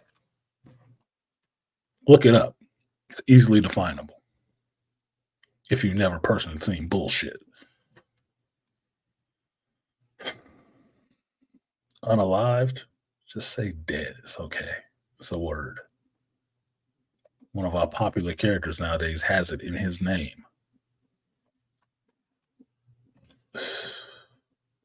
Can't say that because some people will feel so sensitive about somebody. You know what? Malika will appreciate this.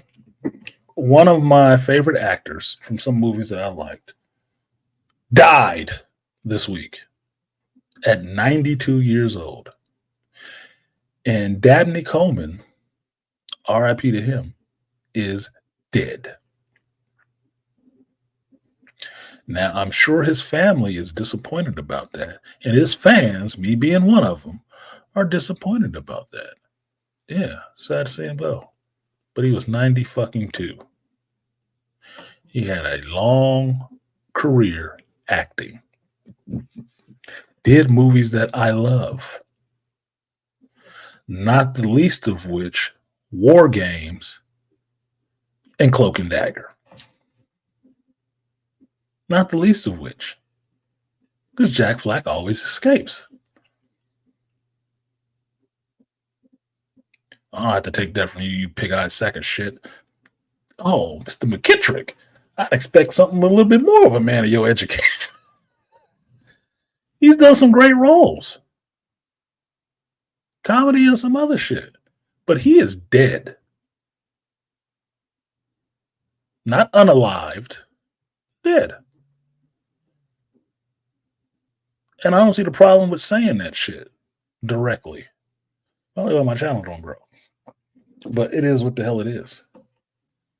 I live in the real world where you are either in 2 states, alive or dead. So I don't see the problem with relating to things in real world common sense terms. But that unalived, yeah, that's fun for the thesaurus nerd in me. Yeah, that's fun. Yeah, that's another way to say it. You understand the whole synonym game? Yeah, that's another way to say it. Yeah.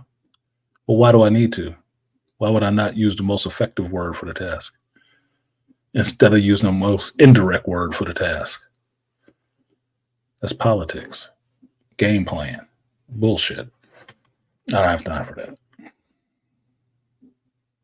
And having too much problem being undead.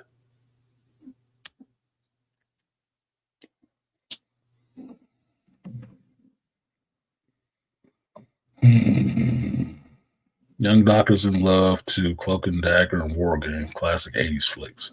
And that's when I met him. That's why I got involved with him in the 80s. That's what I knew him from. 80s.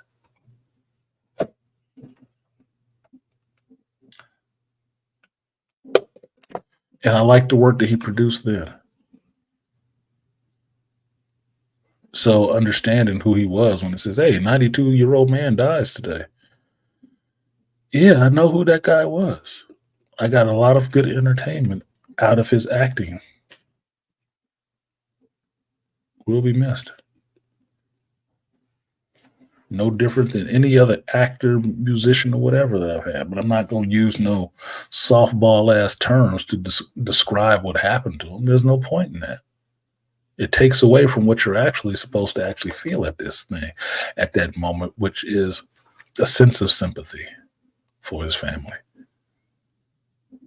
George Carlin had a great skit about this, about how we use these words or misuse these words to hide from the trauma of what they actually mean, of what it actually means.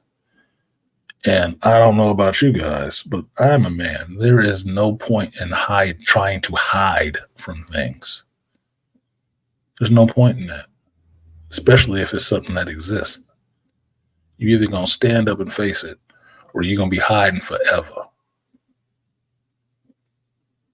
I'm more on the facing it. It is what the hell it is. So you can have the appropriate emotional response to it when you hear it. And not like, I don't really know if I feel anything about that word. No. And that's what it's designed to do. To kowtow you into feeling nothing. Oh, he's just unalived. Okay. Like The Walking Dead? Oh, okay.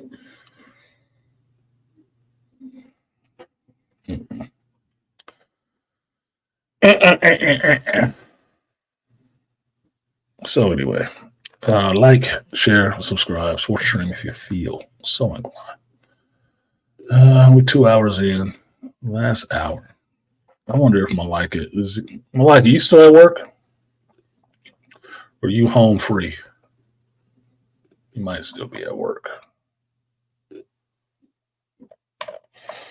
What else went on this week?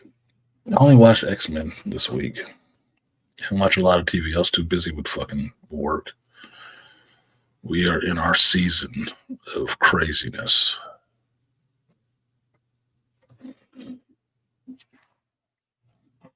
Oh, you still at work? Okay. Well, I will say this to take a turn. I wonder if the cloud watching ladies will jump in.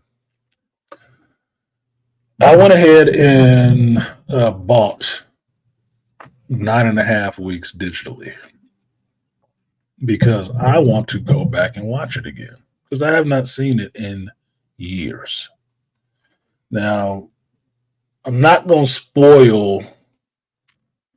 Yeah, pre-summer madness. A lot of people moving, relocating, and shit like that. Yes. Calling in a shitload of stuff they should have fixed months or years ago, all at the same time, and stuff is just in bad repair, really fucked up.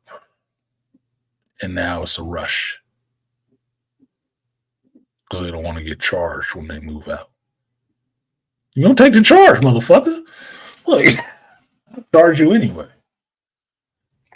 So it's a good time to work overtime. Good time for that because you're gonna have to. They already made the announcement. Look, we asked you to work overtime to everybody else, not me. But we need to because it's the season and we need to get this work done because we got so many people up our company's ass right now, so many government people up our company's ass right now. Under a lot of scrutiny, we have to, get this shit done, be above board. Everybody is about metrics now. So that changeover from being lackadaisical to being about metrics, how many are getting closed, what's being open, is it being finished, is it's a grown learning process for them. Not for me. I've already worked under that. I've worked under that kind of idea forever. So it's not new to me to actually work under time constraints and have to turn out great work. It's not. I'm just getting older. It's getting tiring. It is. My recoup is being lower. So I got to start working out more seriously again. My energy levels back up. But be that as it may, I won't spoil the conversation with me and Malika. Had a conversation. He proposed an idea to me. And whereas I don't know where I would have the time to do it, it is an interesting proposal in movies. And one of the things that he talked about was this movie, 9.5 Weeks. Now, it just came up randomly in conversation about how one thing leads into another. And one thing I like about Malika, he actually pays attention to this goddamn show. He actually watches it and pays attention to it because he'll remember stuff that you actually said. So don't say anything fucked up because he will remember that shit. He will remember, motherfucker. He will remember. He ain't letting that shit slide. But one of the conversation points was about how everybody raved about 50 Shades of Grey, right? And this woman's making this movie and whatever. And he remembered that I had said I had read the books, and I did. I read the books while I was went back to college, right? Because well, as a psych student, and I'm in my core classes, my core psychology classes with all these people who have the same major. It's just us. It's just like the seven of us doing psychology. One of my classmates, was kind of involved with, she was reading these books and she was all titillated by it and asked me about it. And I hadn't even heard what the fuck this was. So I started reading the books just to see what it was about. And we're looking at it from a psychological mind state of what was going on in the story, right? And then I got a little bit of the backstory on the writer of the book, who she was, where she came from, or whatever, right? So I knew a little bit more about it, and I finished out the series. I liked it, right? I thought it was fine. It was pretty PG for me. It was pretty PG, but I thought it was a decent enough story. The character of Christian Grey was pretty interesting to me to see his psychological underpinnings and his problems that he had, his dysfunction, and how he mitigated dealing with his dysfunction, which I thought was pretty interesting. Right now, Malika mentioned it in our conversation about how I had mentioned before that it was a ripoff of 9.5 weeks. And the direction that Malika was coming at it from was more fascinating in a sense because it was more cerebral about what was going on. And I had to remember, I hadn't watched this movie since I was probably in my teens. I hadn't watched it as a full grown adult. Now, the funny part about it is the movie, watching it in my teens, played a role in how I saw myself growing as a man. Certain things I wanted to do as a man, as an adult male. Certain things I do because of that fucking movie, flat out. And that was the part that I was thinking about while I was having a conversation with Malika. I said, yeah, that is part of the archetype of artisan as a man. That is the reason why. And I said it and I realized I didn't do it here, but I always thought when I grew up and was an adult and I had my own place, I had to have one cabinet in my kitchen that was all stuff for fucking around with chicks with. Licorice ropes, honey, all kind of shit, right? To do some freaky shit. That's what it was. That was what that one cabinet was fucking for. And I was sitting in there talking to him on the phone about this shit, and I'm like, you know what? I don't have any licorice ropes in this bitch. I was like, I need to fix my cabinet. I said this. I need to fix that. But beyond that, 50 Shades of Grey was a new version telling of this movie that came out in the 80s of 9.5 weeks, starring Mickey Rourke and Kim Basinger. Now, this was kind of Kim Basinger's first, I don't think it was her first movie, but she was a really hot star at that time, right? If you don't know who Kim Basinger is, go back and watch 8 Mile and Eminem's Mother. That's Kim Basinger. Or go back and watch Batman 89 and Vicky Vale. That's Kim Basinger. Okay. When she was young and hot and shit like that, right? This is the time when Mickey Rourke was one of the sexiest men alive and shit like that. You don't look like that now. You look at him like, damn, look at this old fucking biker. Yeah. But there was a time Mickey Rourke was the dude that chicks wanted to see. Like, oh my God, he's so handsome.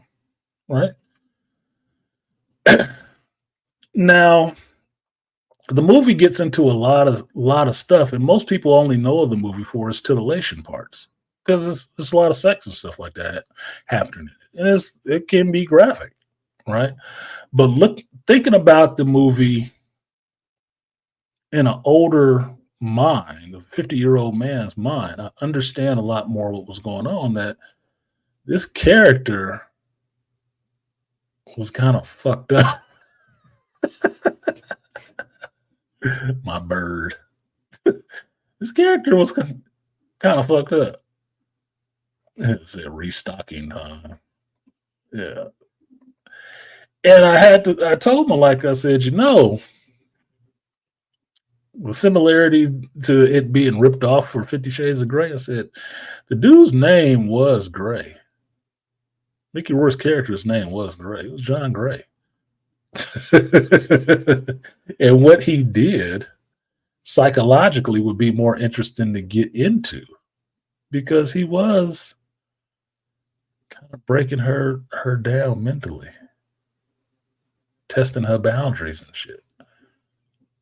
And I was sitting there thinking about this shit like, I've done that shit. I've done that shit. Hmm. And I've done it as a 20-year-old man, not understanding the full ramifications of that shit. I just thought I was being, sexy and cool. But thinking of it as a 50-year-old, like, I kind of make my own problems, don't I? So I thought it was worth going back and watching that movie again as an adult and looking at it intellectually as an adult, going through it. I haven't had a chance to watch it yet. I was supposed to watch it Friday. I didn't. And Saturday, I was not feeling like doing any work whatsoever. I tried, it wasn't taken. So I moved no farther than my couch all day. It didn't. I mean, I had to shower because JT was supposed to show up. So I figured, okay, well, I can hang out with my homeboy. But thanks to a fire at Yerba Buena Gardens, I didn't have to do all that shit. So I was just chilling. I continued doing what I had been doing all day, which was eating and hanging with my nuts out. So I still haven't watched it yet. I'll probably watch it tonight so I can get it off my plate. But what he proposed was a very interesting take on doing something and using that as a starting point. So I'm gonna go back and watch the movie again as an adult and see what I think about it now, about these characters now, and really get into how much it actually impacted my life because it actually did. It actually did. Now, I didn't watch the follow up movies, the part twos and shit like that. And Malika told me some stuff that made me think, like, damn, I probably need to watch part two now. I definitely didn't watch the remake. Fuck you. I don't need you taking my classics and then trying to bastardize them so you can gain some fame for yourself. No, make your own shit. But it's an interesting movie to watch, especially if you're an adult. You should watch it as an adult. Kid, it'll fuck you up. You're just gonna walk around with a fucking boner. So be shit that you have in your spank bank forever. Malika said Mickey and Kim were the hot up and coming stars in 1984 when the flick was made. The film was based on a book in 1972, the memoirs of the author. No shit. The movie was 86. The book was 10 times worse than the flick. John in the book was abusive, narcissistic, controlling, and very sadistic. Let us go to Amazon. Let us go to the Amazon. Because I told my mother, we were talking recently because she sent me this book, Black as Fuck History. And I'm just riffing and talking shit with my mother. And I told her I'm still a tactile media person. And she was like, what is that? I'm like, Mama! What? You don't understand what that word means?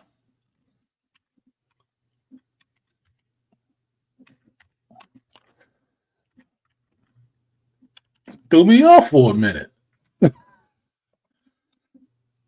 Told y'all, smartest woman in the world to me at one time. She keeps saying stuff nowadays. I'll be thinking like, damn, you losing it. 9.5 weeks, a memoir of a love affair. P.S. Elizabeth McNeil. Oh, available instantly on Kindle or a paperback. $1 difference. Yeah, physical tactile media. Yeah. I had to tell her that. She misunderstood me. That's the problem with people. When you talk to me in person, sometimes I've heard from people say it sounds like I'm mumbling. It's not that I mumble. I always try to I sound louder to myself than I come across to people. So my regular talking voice is usually very low from what they hear. It sounds loud as hell in my ears. It sounds like I'm yelling. So I end up having to project a little bit more. So some of the words get muddled because I always try to have private conversations. I'm not I need everybody to hear what the hell I'm saying type of person. I'm not that. I'm saying what I'm saying to the person I'm talking to. That's it. So that's a misunderstanding. Do I want it on Kindle?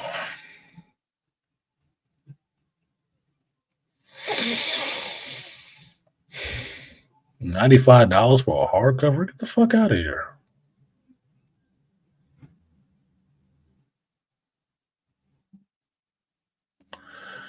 Do I want the paperback and it'll be here tomorrow?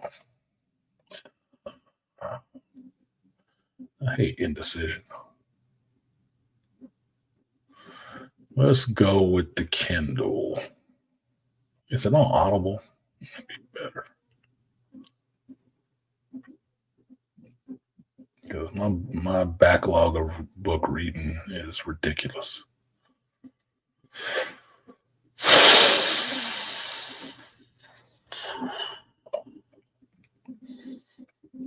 All right. I'm going to drop off a book to me tomorrow.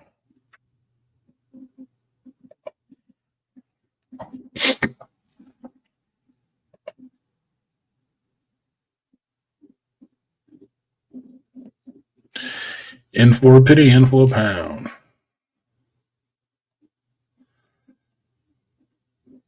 All right. Book is ordered. So tomorrow I will be getting a book. Now, Malika, I'll let you know. I did my psychological best, which is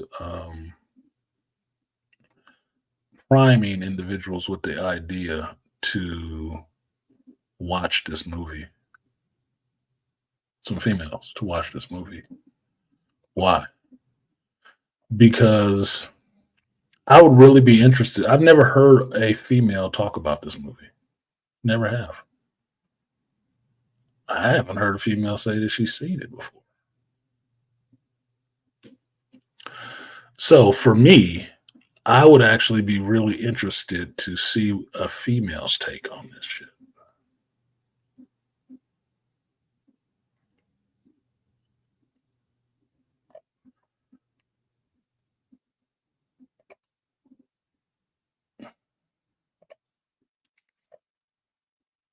Just because.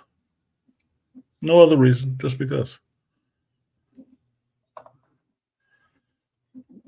Because it's one thing to understand how I, as a guy, think about this stuff. Like I said, I don't do this show so you can, because I need to hear my thoughts out loud. I know what my thoughts are. I know what my thoughts are. I don't have to say that shit to anybody else. I know what I think about shit.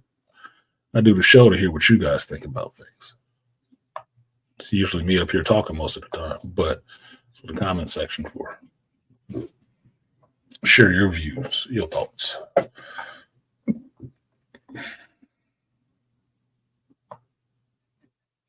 So I tapped somebody, not in that way, to see if they would watch it. See if I can prime somebody to watch it. There's two people that I wanted to get an opinion from. One uh, a US and one Caucasian female. I want to get their view on it. And I tried to go lower in age, being in the 20s, and then higher in age, being in their 50s. Because I want to, the 50-year-old, I want to see if they've actually seen this shit. And then if they've seen it, if they haven't seen it, will they watch it and what they would feel about the shit, how they would process it, right? And this is why psychology is fun to me, because anything you want to know, you can actually test for. You can test for it. You just have to figure out how to devise the test to get the results that you want, right? And it's more about the curiosity of how people come to the conclusions they come to, rather than telling you they did this because of this. But why did they do that? So I want to see how a female reacts to this shit. One black one, one Caucasian one. And the age range in between them, how they respond to this kind of shit. Because make no mistake about it, Malika, at a certain point in this movie, you could say he was kind of grooming her. Because I can't remember if they were the same age or he was a bit older than her. In today's terms, you would consider that fucking grooming. Like, could you, in today's terms, would you see some author jumping up and making a 50 Shades of Grey today? No, they'd fucking shit on the book.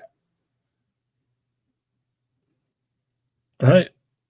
I mean, Dakota Johnson is still out there acting, but the movie was not the book, and the book was very tame. The book was very tame.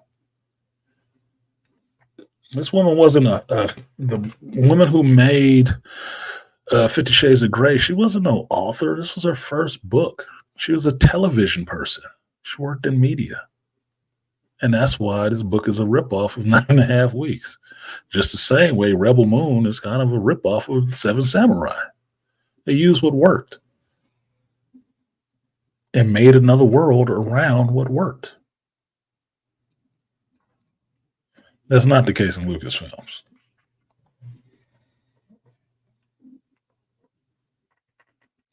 Yeah, exactly, Malika. A mature take. A mature take. Because the mature take is the only one that wouldn't be thrown off by all the sexuality and shit like that. It would play into their assessment, but it's not throwing them off because they've had these experiences. So it's not like, oh well, I couldn't get past it. I had to stop and go rub one out. Like, come on, man, grow up for 10 minutes. Okay, grow up for 10 minutes. What up, compassionate callous? Oost. I couldn't see that. That one is different. Yeah. So wanted to let Malika know I did get the movie. I haven't watched it yet. So I will watch it probably tonight or Monday at the very least, and then come back with some ideas for you, because it did get my creative juices flowing and thinking about the idea that you proposed. So go ahead and give that a watch again. And I put it out here because I want to see how many people actually had seen it. Nobody in the chat said they've seen it. I think it's like one of those dirty things. Like, no, I can't tell you what I've been watching and into. And grow up. I'm a geek of many stripes. And a nerd. Oh, look at this little cutie pie.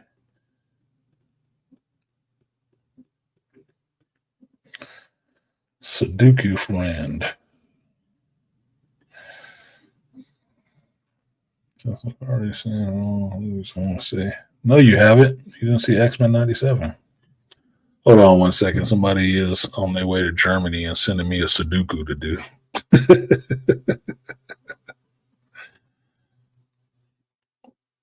And I will Repeat that.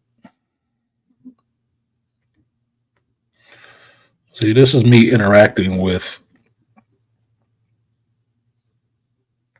one of my female friends. She doesn't know I'm actually, apparently, she doesn't know I'm doing a show right now. This is the nature of an interaction. She's on a plane, leaving the country, and what does she send me? A fucking Sudoku, because that's something that we actually compete with each other against.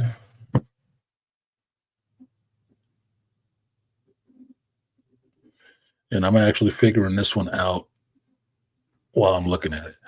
So let me hit her back real quick. Okay, I'm gonna do this, but in the meantime, you could watch X-Men '97 on Disney Plus.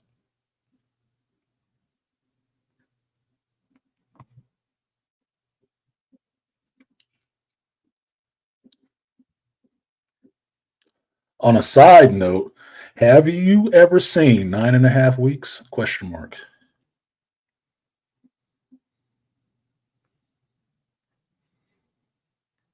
She probably hasn't because she's religious, which that makes me like the devil, or at least a demon. But this is why, like I was telling HVAC Steven, this is why I don't have a problem having a bunch of female friends because I will. That's why I know so much about these fucking folks. I don't have a problem asking any goddamn questions. I don't. My only problem is people to answer them truthfully. But I'll find out all kind of shit because I don't have a problem asking. So I don't see. She doesn't think she's seen it. Okay. Give it a watch when you get to Germany. Period. It's from 1986. Period. Kim Basinger and Mickey Rourke. Period. And then tell me what you thought of it. Period.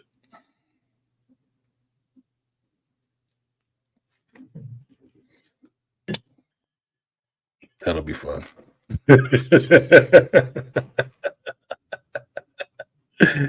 That'll be fun. Period. It's on Amazon Prime. Period. That's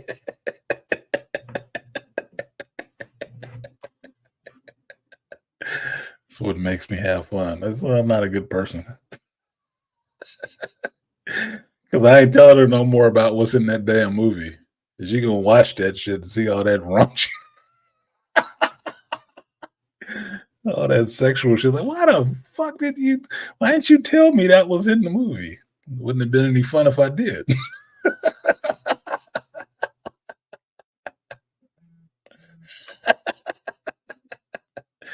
I'm tickled with myself for that shit. Look at this.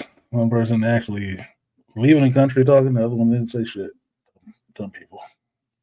So anyway, it's worth a watch if you want to watch it in the light of day with female. It might be interesting the results. Artisan, when watching a movie, notice the lighting, cinematography, and the New York is filmed. Yeah, because you were mentioning that, and I was remembering it. I'm very visual, so I'm seeing the lighting choices that he made at different spots. But that was before I understood what lighting was, right? Or at least had a little bit of an understanding of what lighting was. I know that now. I know what it means tonally now. So it would be interesting to watch it with the tone, right? With the understanding of that in place. That's why I tell you guys it's a lot of stuff that you like from your childhood or later, books, movies, music, or whatever. It's good to go back and watch it again or listen to it again or just see it again as an older person because you will get a different take on it. You'll probably gain a little bit more appreciation for it, or you'll find out you didn't really like anything in it. It wasn't really that damn good. That's why I can tell you about old 80s movies. It's like, no, it's not a good movie. Not by today's standards. But as at the age when I saw it, that shit was awesome. That's why. Because I can view it in that context. It doesn't take anything away from it. I just understand more better what it is now than I did on first viewing. It's probably why I give things such a pass. Like, right now it's not working, but later on, this will be the shit. This will be the shit for somebody. Like Rebel Moon. That's somebody's Megaforce. That's somebody's Megaforce. Make no mistake about it. Don't have to be awesome. They don't even know the story of Seven Samurai, which is why I mentioned it. But they'll watch it, they'll love it, and then 10 years from now, maybe they'll watch it again and say, "Yeah, I remember this, man. This effects was kind of cheesy, but I still like it." Like these kids who grew up watching the damn Matrix, like Chris or JT. Matrix was new for them. That was pivotal for them. Got them into wanting to do what they wanted to do, wanted what they do. They didn't know shit about Sophia Stewart. I don't know nothing about that. Hong Kong action movies, kung fu theater and shit. Damn, she done with the puzzle already. How long did it take? Question mark. And this is how we compete. We compete on Sudokus, how quickly you do them. But this is the analytical person. It's a woman who's very analytical. Ain't that a bitch? Hmm. I'm calling bullshit. What she texted shit. 126, 20 or so minutes.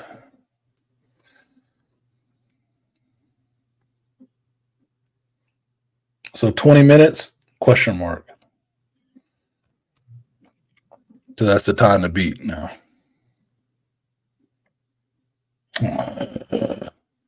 Why would you say that dumb shit?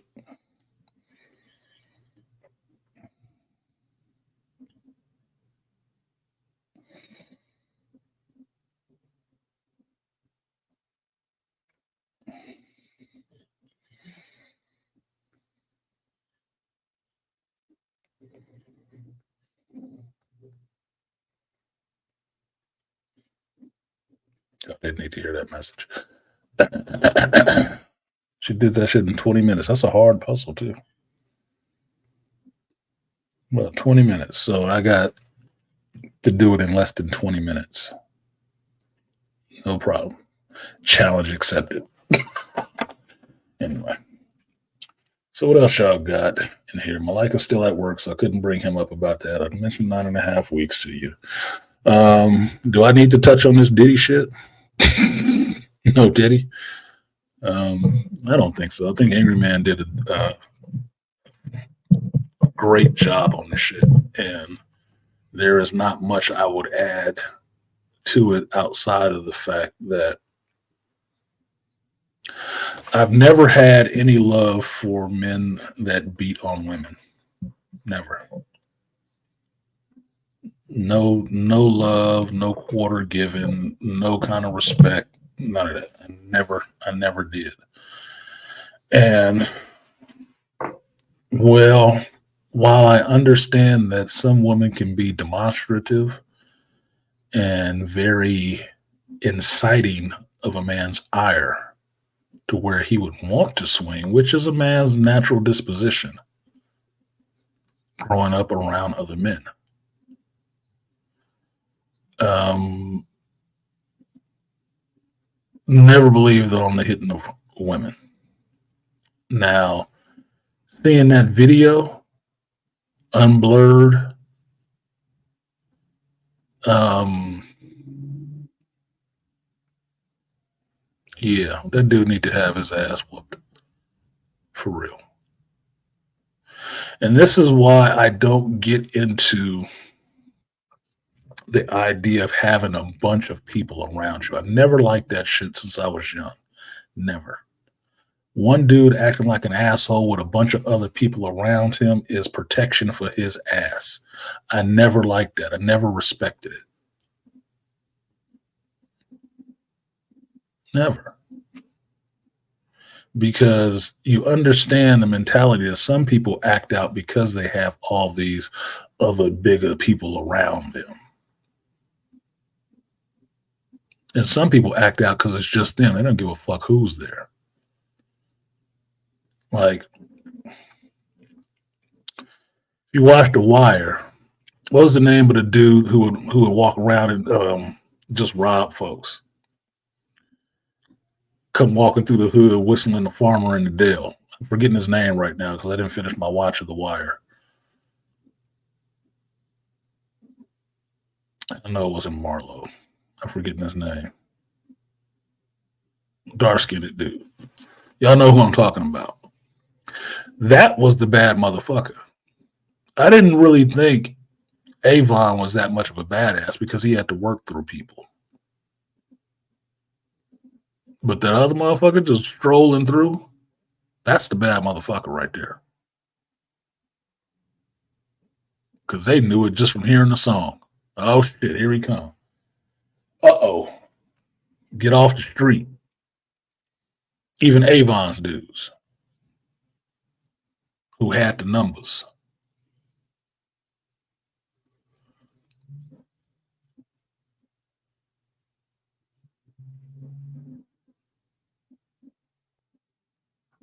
Nino Brown was a bad motherfucker too. Until one old man with a pistol in the courthouse changed his whole life. And it didn't matter how many other those people he had around him. Because he was not powered by that. He was powered internally by what he saw was right. All right. So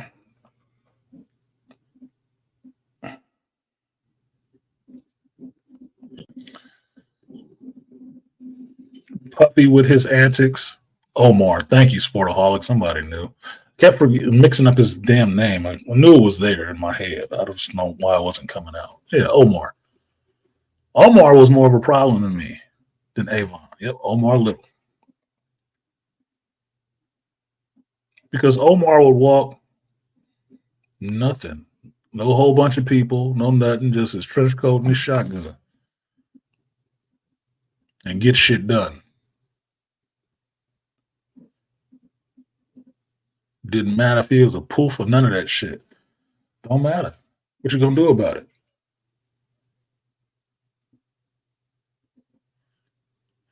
So I've always found that guys that need a bunch of other dudes around him like that, like Puff in a sense, is always the scum of the earth.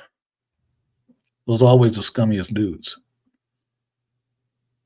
Now, seeing this shit that he did on that camera to this chick, make no mistake about it, I don't have any love or hate for Cassie one way or the other. Don't care. Yeah, R.I.P. to Michael Kenneth, dude to play Omar. Yeah, because he's passed a couple of years ago. But no woman, barring Medea and one of these ratchet ass chicks, needs to get done like that. And I look at that from the sense of being a son and a father and a brother. Your ass would have to become unalived after some shit like that. There's a video of it. You have now forfeited. And this is where that thing I told y'all before comes into play about getting a little bit older and realizing, do I really feel like going in prison forever? Or would I rather go to jail for a little while and get out and come visit your ass in your wheelchair?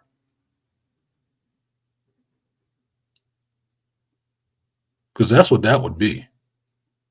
That's what that would be with Puff. His ass will be crippled.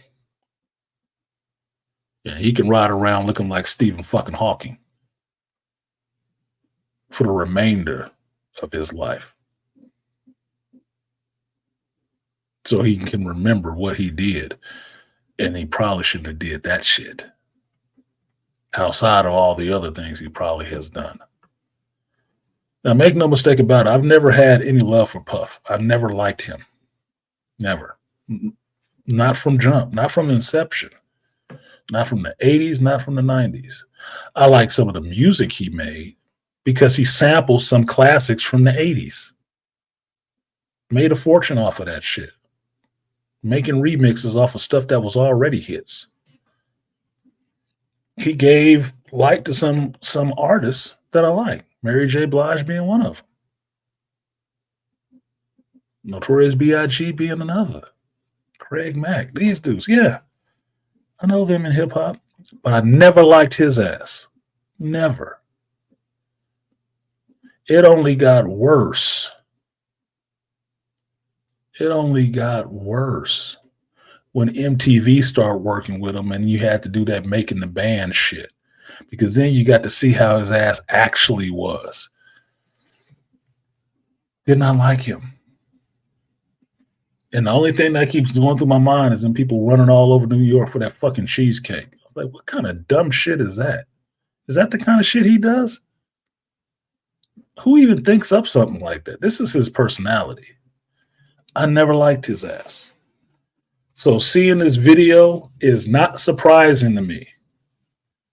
Because knowing his history and shit like that he wanted to build on, his father being a badass. Every time somebody is telling me about what somebody else in their family, how badass they was, I'm automatically knowing they weak as shit. Because they ain't got their own name. They ain't got their own exploits.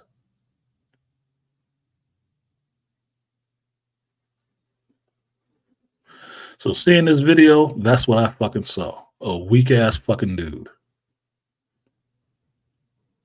And being a father, a brother, a son, seeing a female going through that, she ain't swinging back on him. She just down. I look at it and take the place of, if you switch that out with a dude, what would you do? If that was a dude, you'd be trying to pull the other person off of them. Like, okay, man, it's good. They done. Stop.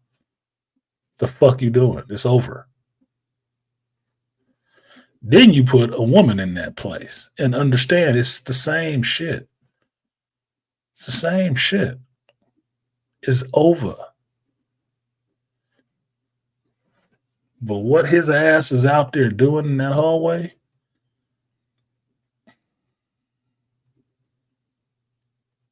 he deserve everything he get. That was pretty much open and shut.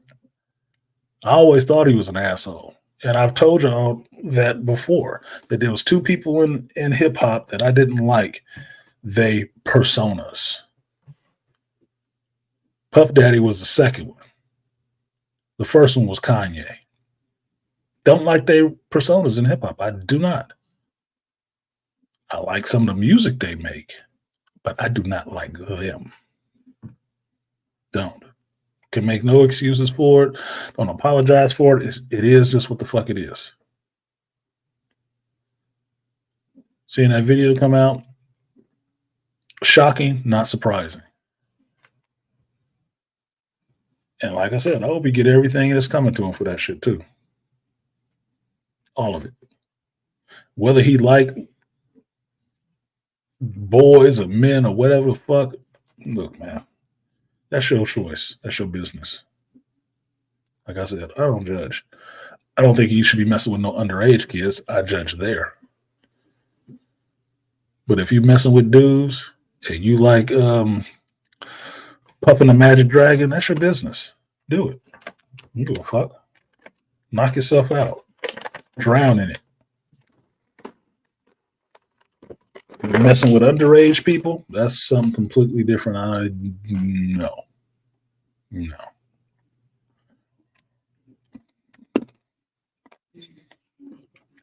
So I don't need to watch a video a bunch of times and talk about it a bunch of times. I don't.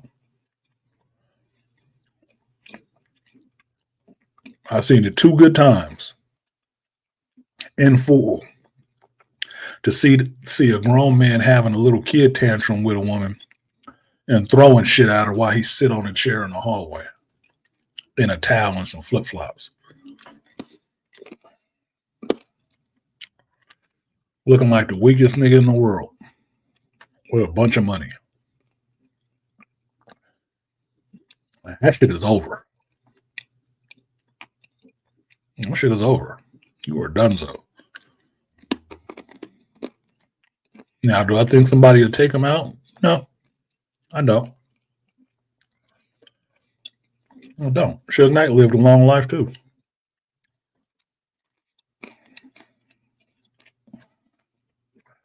But there are levels of living that people deal with. Now, whereas initially I might have thought that they was just coming after every very rich black man, not in this case. Apparently, it was not just smoke. There was the smoking gun too.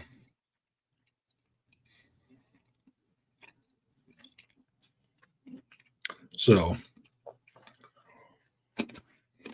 if you had to rip his ass down, then go right ahead. I'm gonna stand back and watch it like a controlled demolition and clap when it's over. Just make sure while you're doing it, all those artists that was under him that died, their families get paid.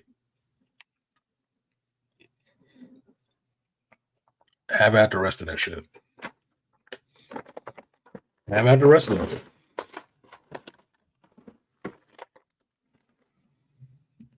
I'm sorry that Cassie had to go through that shit. I'm glad that she had enough in her to actually speak up about it and get away from his ass.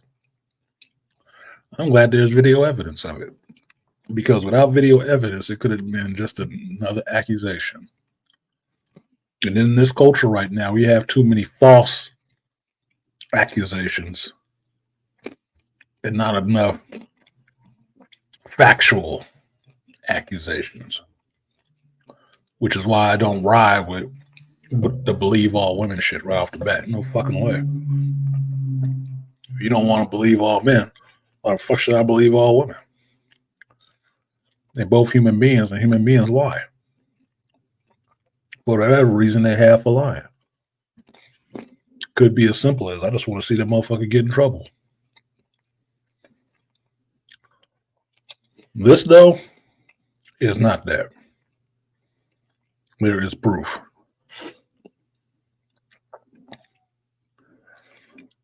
So, barbecue is nuts. I don't give a fuck. Make a puffy prey oyster souffle. Don't matter. But I don't have much more to say about it other than that. I don't agree with that shit. And he could get whatever's coming to him for it. Yeah, I won't be mad when it happens.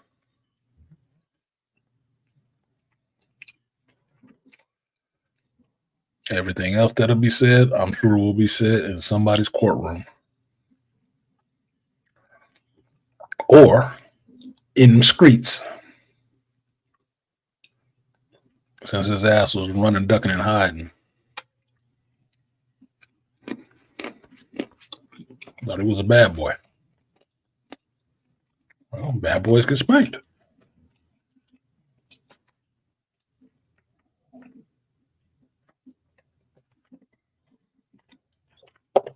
Shout out to Swift. He said, Geek Sunday tribute. Appreciate you, Swift. I will give you a 3B salute. Appreciate you, Swift. All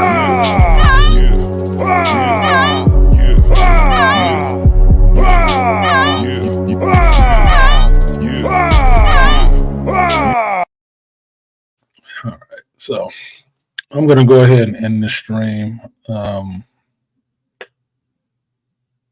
Yeah, I need to go unpack the luggage from under my eyes and get some more rest before I got to get back to this endeavor on Monday.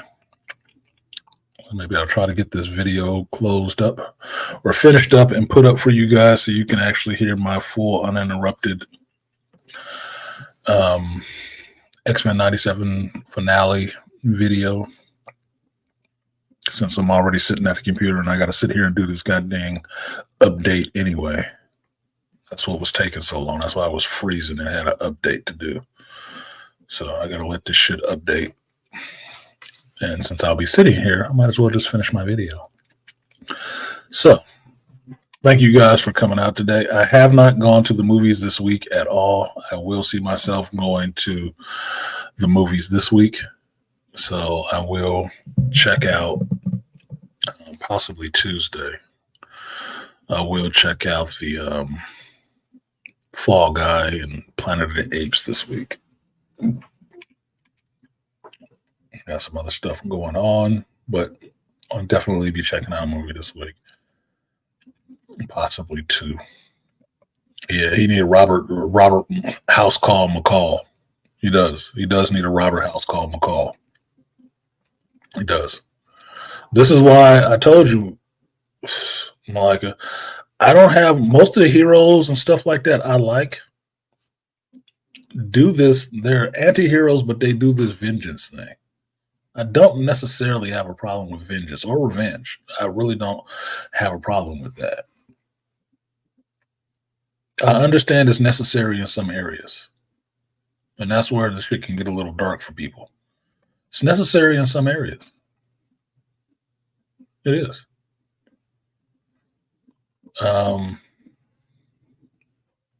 This Negro? Yeah. He needs his ass whooped. Just stranger. Now, I don't agree that her new husband should be going out there trying to beat up Diddy. That's the only thing I'll disagree with Angry Man on. I don't think it's his truck, because that should happen before him. So he has no real reason for him to go after it. You did something to the woman you just got with. It don't matter if he for the fight or not for the fight. It was before you. Right? Otherwise, you wouldn't be married to her now. It's old news for you coming along now. So no, it ain't. You can't. He personally cannot do anything about that happened before him. Right?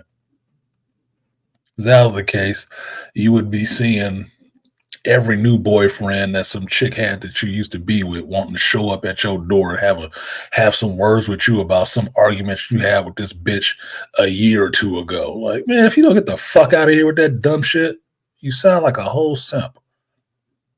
Fuck off. I ain't even with that bitch no more. No, fuck out of here.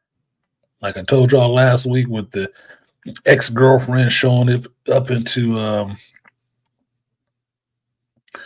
future wife's house, bitching at her about some shit that happened years ago. Some dude she ain't even with, ain't even thinking about, showing up into her party talking crazy to her. She should have got her ass whooped. Exactly. That's exactly what Cassie husband would look like, looking for Diddy to fight now. Nigga, he wasn't even with that bitch when that shit was happening.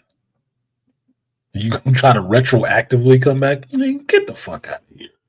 No. Fuck off.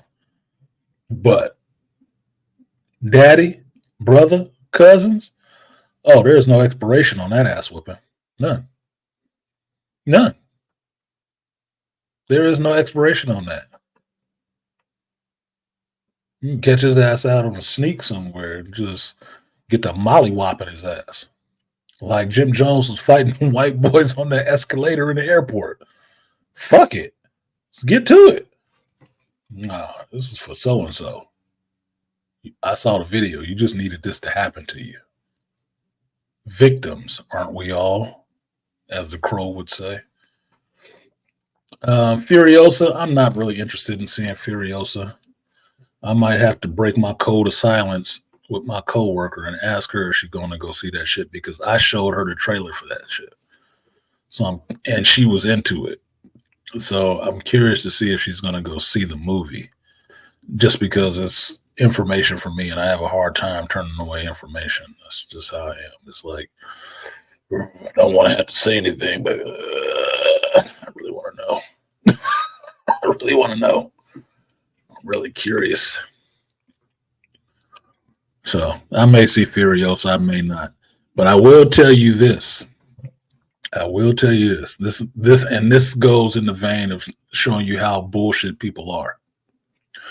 While I like him as an actor, Chris Hemsworth, I like him as an actor.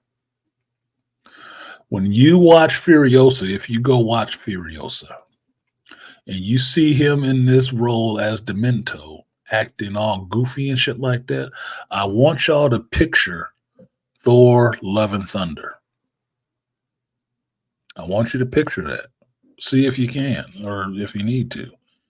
And then I want you to remember his comments, Chris Hemsworth's comments later on about how he didn't want to do all that goofy stuff in Love and Thunder. That was all Taika Waititi. No, nigga, that was you. Chris Hemsworth likes playing goofy. Every fucking character he does outside of Rake in Extraction is usually goofy because he wants it to be goofy. That is him. That's not the director. That's his ass. Love and Blunder sucked because of that shit. Thor 2 kind of sucked because of that shit. Yeah, Taika Waititi is funny and goofy as well. Yes. But that just means the two of them motherfuckers don't need to be to decide and vote on nothing.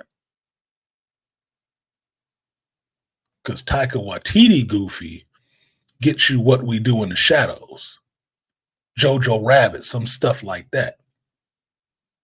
Chris Hemsworth goofy as an actor gets you this role you're going to see right now, Thor in Love and Thunder, Thor in Ragnarok, the character he played in that 2016 all-female Ghostbusters, the role he was playing in Kevin Smith, Jay and Bob Strike Back. That is his fucking personality.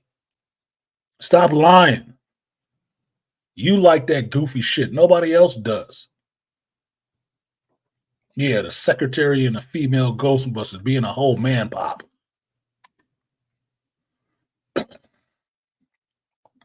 So when you watch Furiosa and you see he got all these appliances on, so it don't look like it's Chris Hemsworth, but he still kind of looks like fucking Thor. When you see him acting goofy, understand that's Chris Hemsworth acting.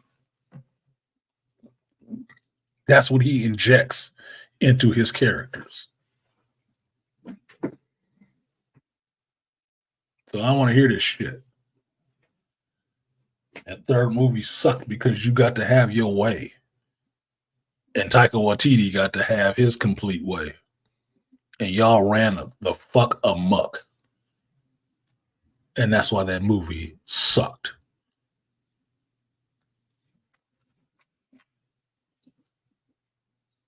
No, that's not a big, huge, harsh step, but I don't like people, laboring under that fucking delusion. Like, oh yeah, it was just Taika. No, it wasn't just Taika.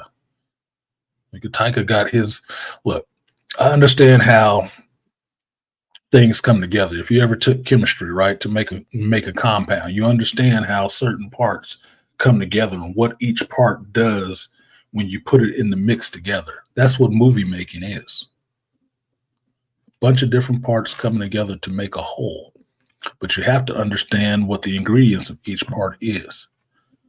How goofy Thor is on Chris Hemsworth. Because I've seen him in other movies.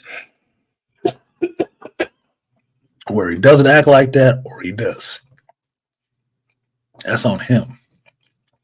I've seen Taika Waititi act in movies and direct in movies and shows. His Goofy is a little bit smarter.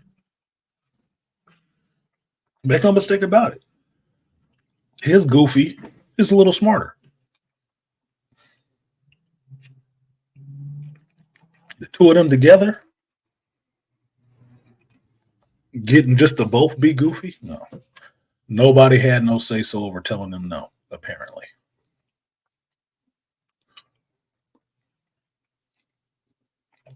So enjoy Furiosa, but understand what I'm looking at it and seeing when I watch that shit. Anya Taylor Joy, baby girl, you're getting way too skinny.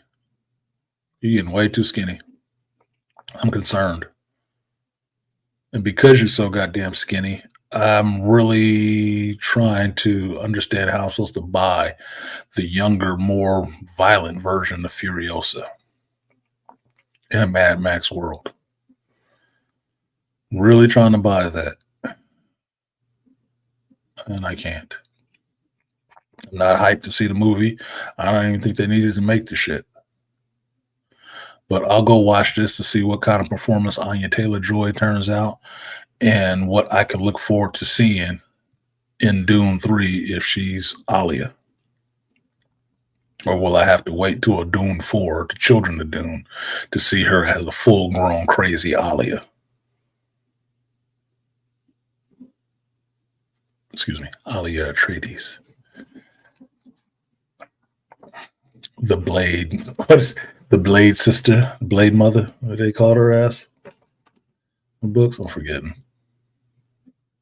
Oh no, she was Alia of the Blade. There you go. I'll watch Furiosa to see if I can buy her as Alia of the Blade.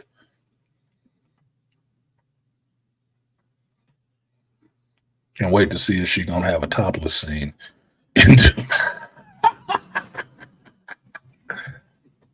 Yeah, in fact, she's two-dimensional, man. She's barely two-dimensional. She's a good actress, but she is too small. I don't look.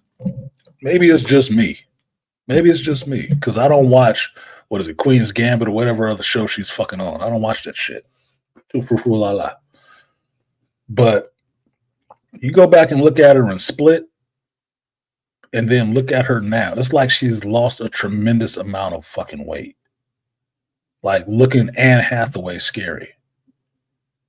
And I'm like, why? How is this happening?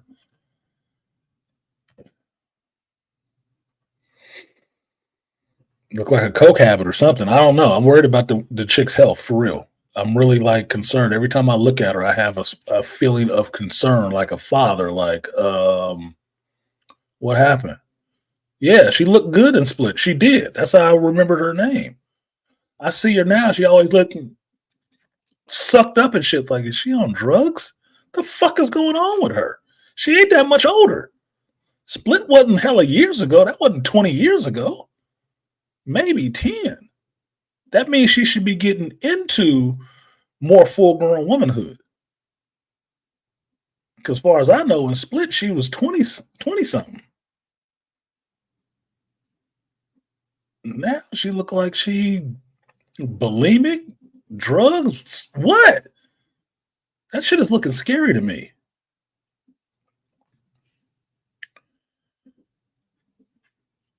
Yeah, New Mutants, Split, The Witch, Queen's Gambit, New Mutants. You look at half decent in New Mutants. Which is Marvel is smart. They try to hire her back for Ilyana. They're smart. They'd hire her back for Ilyana. Just saying. Man, I'm not even on. Why are you sending me a raid invitation? Not even on. I feel like being flirty today. I'm flirt with. And Bad Boys 4 is coming out too. I'm not looking to see that. They should have handed it off after 3. Yeah, Split, she looked good. She did. She looked good. And after that, it's like she just went downhill for some reason. I don't know if it's celebrity or what. She tall as fuck, but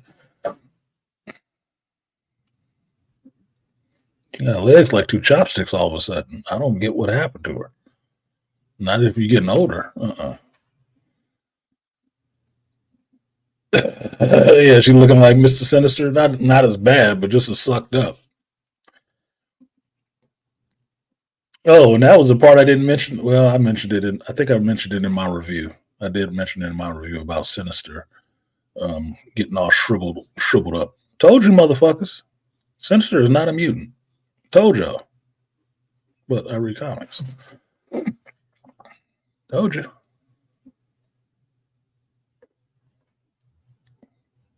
Yeah, Malika, damn. He gave her the Sinister. Ain't that bad. She ain't as wrinkled. Looks all right to me. Looks the same to me. Like that. She just looked, not that she's not pretty. She's still a pretty girl. It's just she looked like she has gotten fucking something is wrong. Something is wrong. And because she's so small, I'm not buying her as a badass. Not. Just not. She's not a 5'4" Muay Thai fighter, dude. No, I'm not buying her as a badass. I'm just not. In a post-apocalyptic world with big beefy dudes and shit like, no, I'm not. Where guns ain't prevalent. Like, nah, I'm not.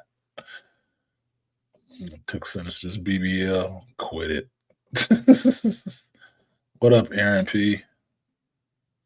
Yeah, you came through too late, Aaron. I'm shutting this shit down now. But I'm gonna go ahead and get out of here. I have to eat some food, and I'll just update, run its course, and finish this video. So I have actual work to do today. I have to do work today. I had one day of vegetating. Now I have to have one day of digging myself out the dirt. So thank you guys for coming through today and being patient. Wait a minute. I don't even have any music up. Don't even have any music up. Don't even have any. See if the shit works. And they ain't got nothing but crazy pictures of Puff Daddy now. Nothing but crazy pictures of this motherfucker now. Like he needed that. He did not need that shit. Why the fuck you think he always wear them glasses? Cover up them crazy looking eyeballs.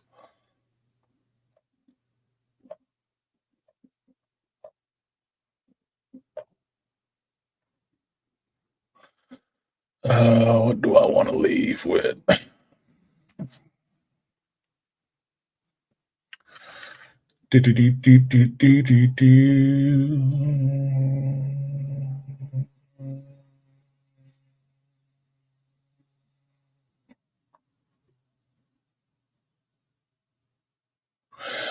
Oh, did y'all see that?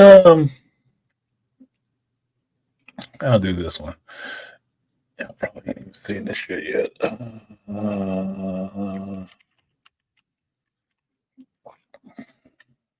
Yeah, we'll end with this one. It's not on my list, but we will end with this one.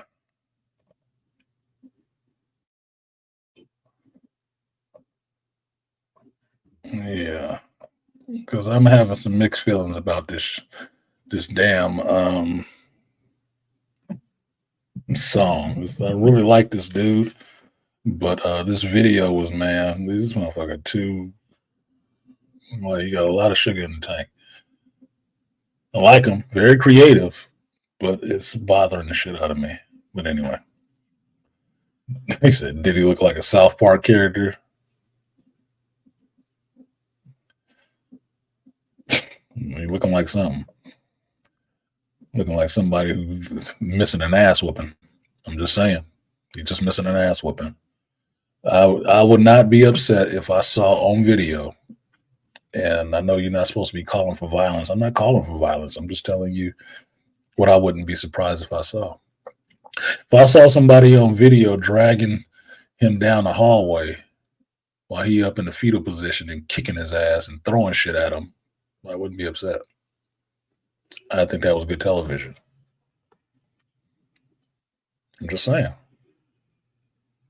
I do believe in people getting their comeuppance, and he deserved it for that shit.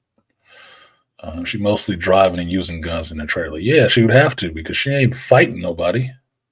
You'd have to shoot them. If you can't use your hands, you use guns or blades, something that require guns. In a sense, requires a little skill. You just have to point and click. It's like using a remote control. But I heard it in the movie before that your expectation when using the gun is that once you pull the trigger, that what you were aiming at will fall. If you miss, you're fucked. Probably why she used a sawed-off shotgun. Can't miss at close range. At least that's why I use it in the division. And I like seeing people show me their feet. They get blown off the motherfuckers. Show me the soles of their feet when they ran up on me. Anyway, thank you guys for coming through today. I've been artisanmc. I do this every Sunday at 11 a.m. until I stop. And for now, I'll see you next week. But for now, the journey continues. Peace.